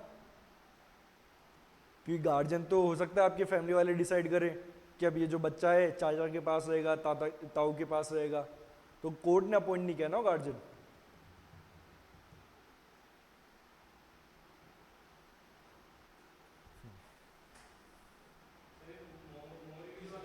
हाँ हाँ, अब मोहरी बीवी हेडिंग डाल लो, मोहरी बीवी वर्सेस धर्मोदास घोष। सबसे पहले तो ऊपर माइनर हेडिंग डाल ली थी ना कि माइनर वाली चीजें पढ़ रहे हैं अपन, ठीक है। मोहरी बीवी वर्सेस धर्मोदास घोष 1908।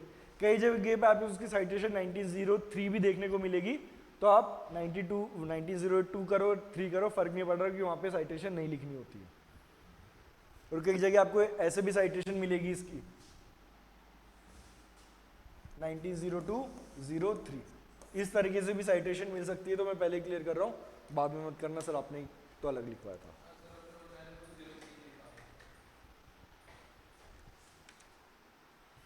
अब सीधे अपन जो कोर्ट का जो जजमेंट था वो पॉइंटर बना के लिखना चालू करते हैं।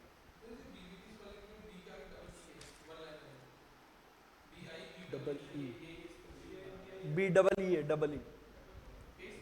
हाँ, क्रॉस चेक करो कि मैंने भी अपने नोट्स में डबल ई लिखा हुआ है, एक बार क्रॉस चेक करना। इसमें बैरेक्ट के अंदर ही होगा ये वाला जजमेंट, एक सेकेंड। हाँ, डबल ई है।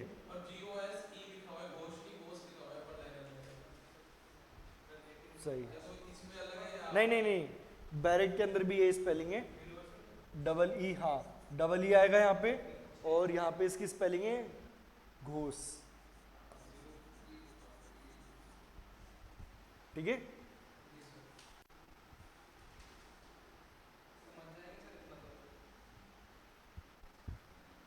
लिखो अब इसके अंदर फर्स्ट पॉइंट। थोड़ा जल्दी लिखो क्योंकि फिर एपीयू की क्लास भी स्टार्ट होने वाली है ना।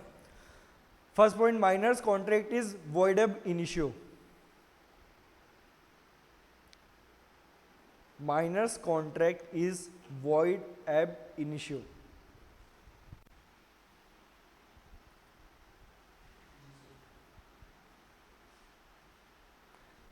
Second point, law of the estoppel, law of the estoppel,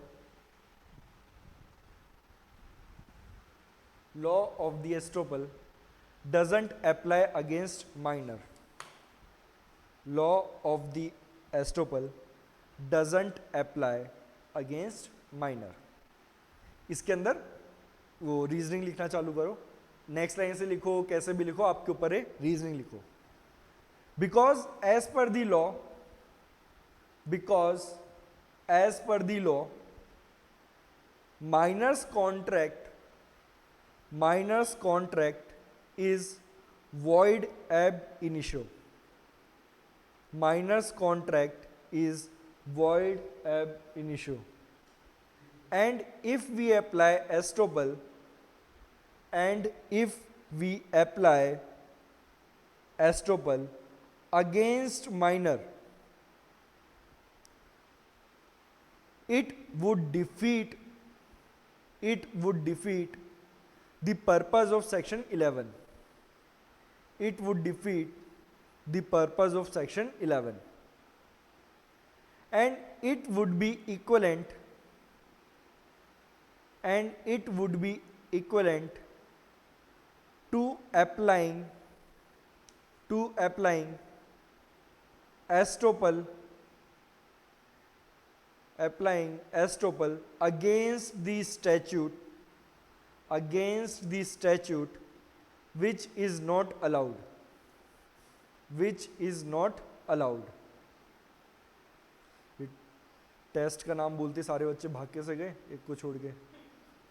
अरे इतनी जल्दी भी प्रिपरेशन नहीं करनी थी, ठीक है। विच इज नॉट अलाउड, ठीक है। बाकी लोगों से हेड स्टार्ट देने के चक्कर में ये मिस मत कर देना। नेक्स्ट पॉइंट, 2 पॉइंट कंप्लीट हो गए। तीसरा point, section 64 and 65, section 64 and 65 will not be applicable, will not be applicable. अब इसका एक्सप्लेनेशन लिखो, उसमें फर्स्ट पॉइंट लिखो एक्सप्लेनेशन में। Section 64, section 64 talks only about voidable contract. Section 64 talks only about voidable contract. Second point, section 65, section 65 starts from the basis of, section 65 starts from the basis of there being an agreement, there being an agreement or contract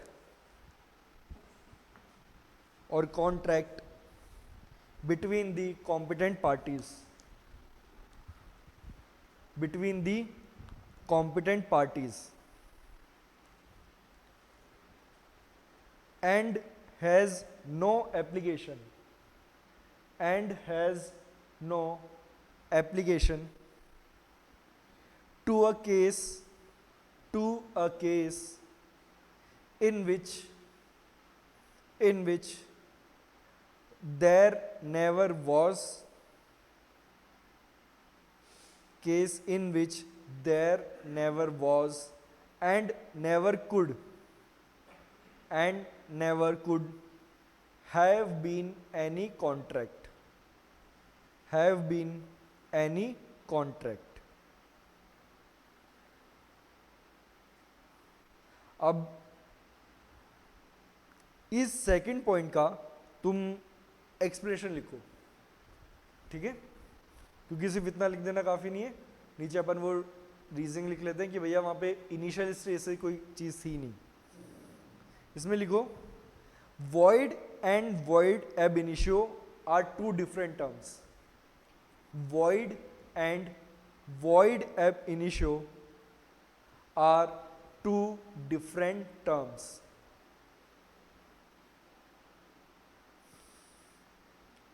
अब इसके नीचे bullet point बनाते हुए लिखो.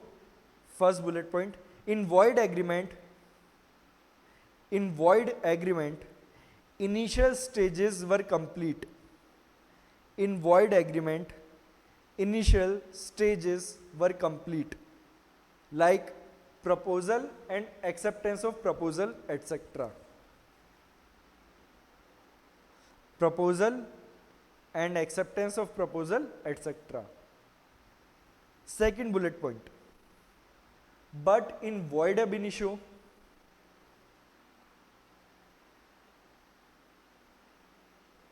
but in void ab initio, law presumes that there is nothing to begin with. But in void ab initio, law presumes that there is nothing to begin with. It means all these steps, it means all these steps which are taken are worthless, are worthless. Third bullet point, and section 65 talks about void and not void ab initio. Talks about void and not void ab initio. ठीक है, ये आपके 3 major point complete हो गए. Last point जो अपना fourth point था, section 41 of SRA 1877. Section 41 of SRA 1877 bracket में लिख लो सेक्शन 33 ऑफ SRA 1963. ब्रैकेट में लिख लो सेक्शन 33 ऑफ SRA 1963. इसमें लिखो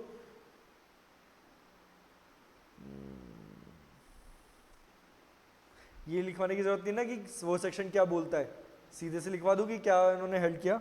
इसमें लिखो the relief under this section, the relief under this section could be given, the relief under this section could be given, but in the current case,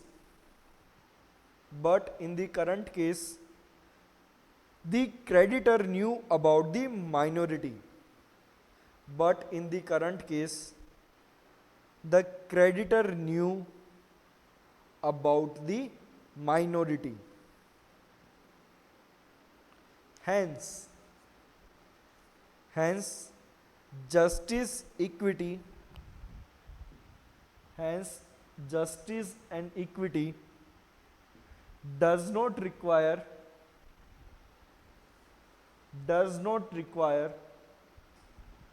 to restore it.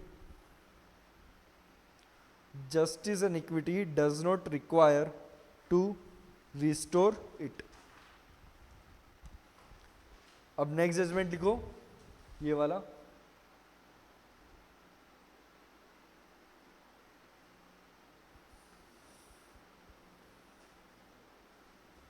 इसमें जो court ने held किया सीधे वो लिखो. If an infant obtains property, if an infant obtains property or goods by misrepresentation,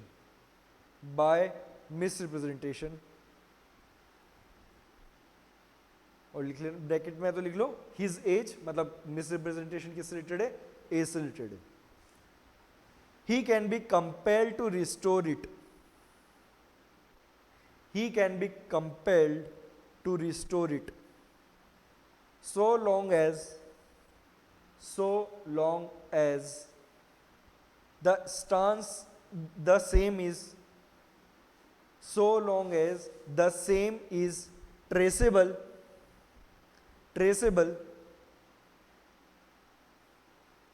in his possession. It is also known as equitable doctrine of restoration. Also known as equitable doctrine of restoration.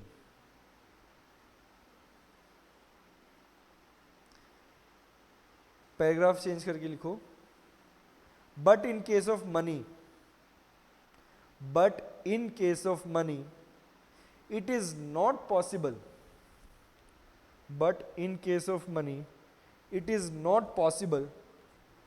To trace it back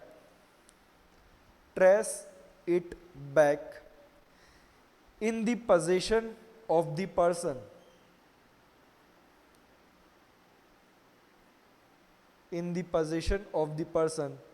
that too when he has spent it.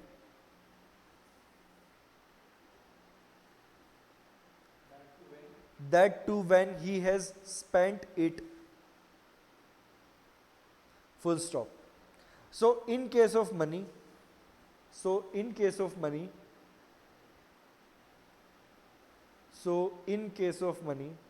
this rule is not applicable. So in case of money, this rule is not applicable. Paragraph change करके लिखो. Because if we force the party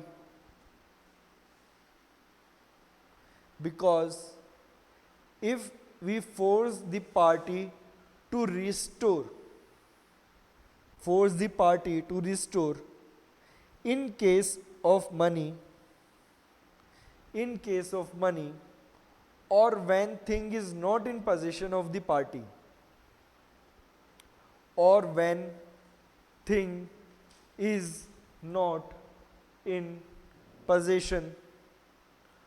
the party, comma, it would amount to enforcing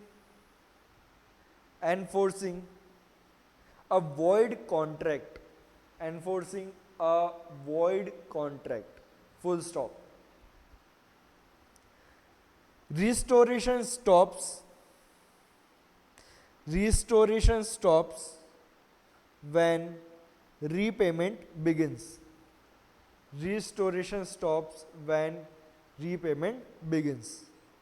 And equity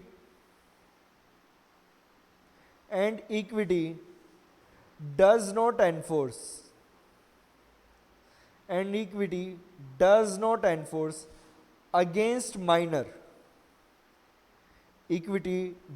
not enforce against minor. Any contractual obligation.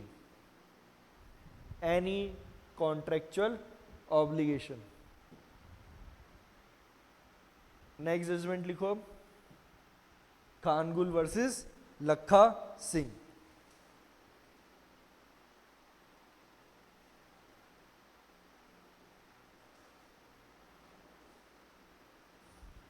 इसमें लिखो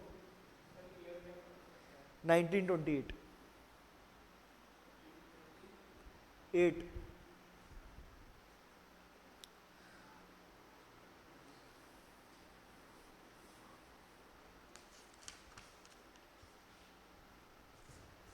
इसमें लिखो इक्वेटेबल doctrine of restitution,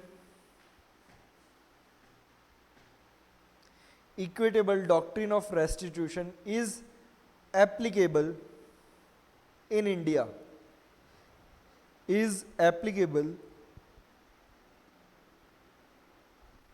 in India but with wider scope, but with wider scope. Hence even money can be restored. Hence even money can be restored if it can be traced. Money can be restored if it can be traced. और फिर इसके अंदर restoration allow कर दिया था court ने। हाँ, trace यहां तक ही लिखना, मैं तो बस बता रहा हूं कि इस जजमेंट के थ्रू उस केस में कोर्ट ने रिस्टोर करवा दिया था पैसा, क्योंकि वो ट्रेसेबल था। ठीक है, ये हो गया, ये हो गया discussion.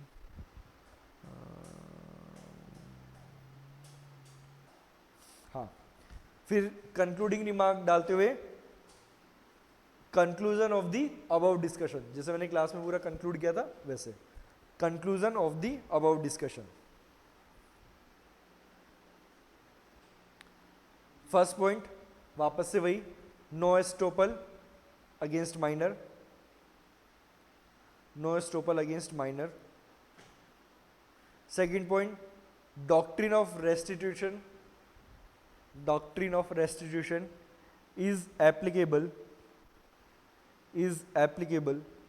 in India against minor with wider scope, with wider scope। और इसमें लिख लो रेफर लेस्ली वर्सेस शेल, मोइरी बीवी एंड खानगुल। ठीक है, ये कर लो। इसमें एक चीज जो मिस हो गई है मुझसे, कंक्लूजन में एक और चीज पढ़ानी थी आपको। ठीक है, वो चीज क्या है, that in case of fraud और misrepresentation by minor you can not take action under टॉट अगेंस्ट द माइनर, क्योंकि कल अपन ने देखा था फ्रॉड के केस में आप क्या कर सकते हो कि डैमेजेस क्लेम कर सकते हो, बट अगर यहां पर आपने माइनर ने उस कोई भी फ्रॉड कमिट किया है, वहां पर कॉन्ट्रैक्ट में एंटर होने के लिए अपनी एज छुपाई है, तो ऐसे सिचुएशन में now you can not claim और take action against the minor under the टॉट। तो एब्सोल्यूट इसकी क्या है, इम्यूनिटी है। लेकिन हाँ, हाँ, क्योंकि टॉट का अल्टीमेट मतलब ये होता है कि डैमेजेस क्लेम करवा दो। लेकिन हाँ, अगर कोई ऐसा इंसिडेंट हुआ है जो हुआ कॉन्ट्रैक्ट की वजह से लेकिन ऑल टुगेदर सेपरेट है, तो आप तब टॉट के लिए सू कर सकते हो। कैसे, ए ने बी से घोड़ा लिया रेंट पर, तो एग्रीमेंट कॉन्ट्रैक्ट तो होना है, तभी तो आप घोड़ा लोगे। ए माइनर है, उसने एज छुपा दी अपने। ठीक है, अब क्या हुआ, उसने घोड़े को ले लिया, अब वो पैसे नहीं दे रहा, तो सू करेगा उसे कि भाई सॉरी, पहले तो ब्रीच ऑफ कॉन्ट्रैक्ट के लिए सू करेगा, तो बच जाएगा कि भैया मैं तो माइनर हूं, हो गया प्रैंक, बात खत्म। अब क्या हुआ, अब वो घोड़े को क्या चला रहा था तब, ठीक है, घोड़े को चला रहा था, उसने रेकलेसली चलाया, एक्सीडेंट हुआ, घोड़ा मर गया। Now the owner can sue under the टॉट, क्योंकि घोड़े की डेथ हो गई है। अब घोड़े की डेथ किस लिए हुई है, रेकलेसली उसने चलाया, तो यहां पे अब वो माइनर को सू कर सकता है because of death of the horse. वो ब्रीच ऑफ कॉन्ट्रैक्ट के लिए नहीं करेगा, ठीक है, वो किस लिए सू करेगा, क्योंकि घोड़े की डेथ हो गई है, किसकी वजह से, क्योंकि माइनर ने रेकलेसली चलाया। लेकिन हाँ, अगर वहां पे उसने घोड़ा दिया होता उसे और नॉर्मली उसकी डेथ हो जाती तो वो टॉट के लिए सू नहीं कर सकता था उसे, है ना। ये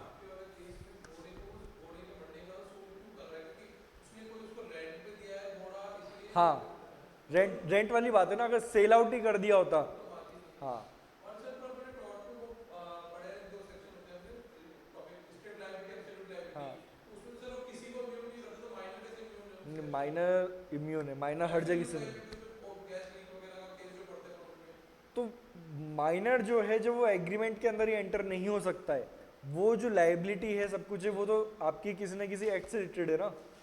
आप वो जो एब्सोल्यूट और वो है उसको क्रिमिनल सेंस में बोलना चाह रहे हो या कॉन्ट्रैक्ट सेंस में लाना चाह रहे हो, दोनों अलग अलग है ना। वो तो क्रिमिनल है वो, ठीक है। क्रिमिनल सेंस में जब बात आएगी तो कहीं पे भी अपन ने आईपीसी के अंदर ये देखा, माइनर वाली चीज देखी कि नहीं देखी, ऐसे मत करो ऐसे करो, है ना, जर्नल एक्सेप्शन, ठीक है। हाँ ठीक है।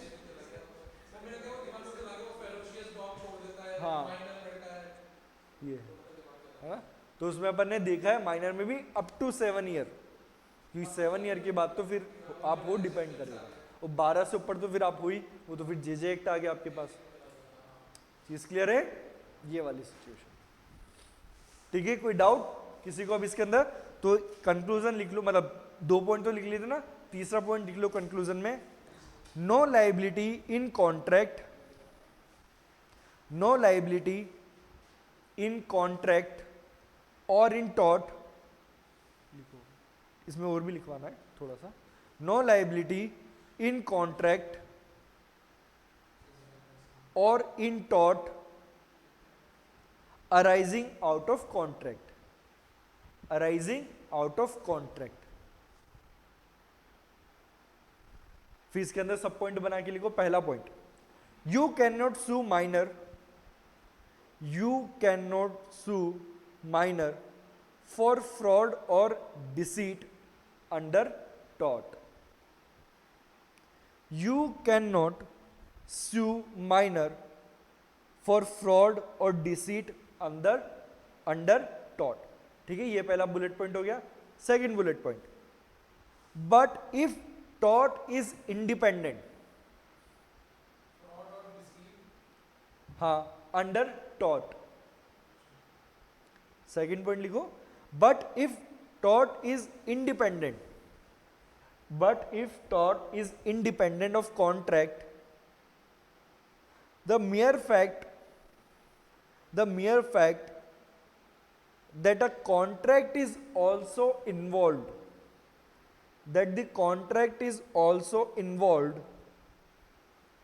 will not absolve the infant from the liability.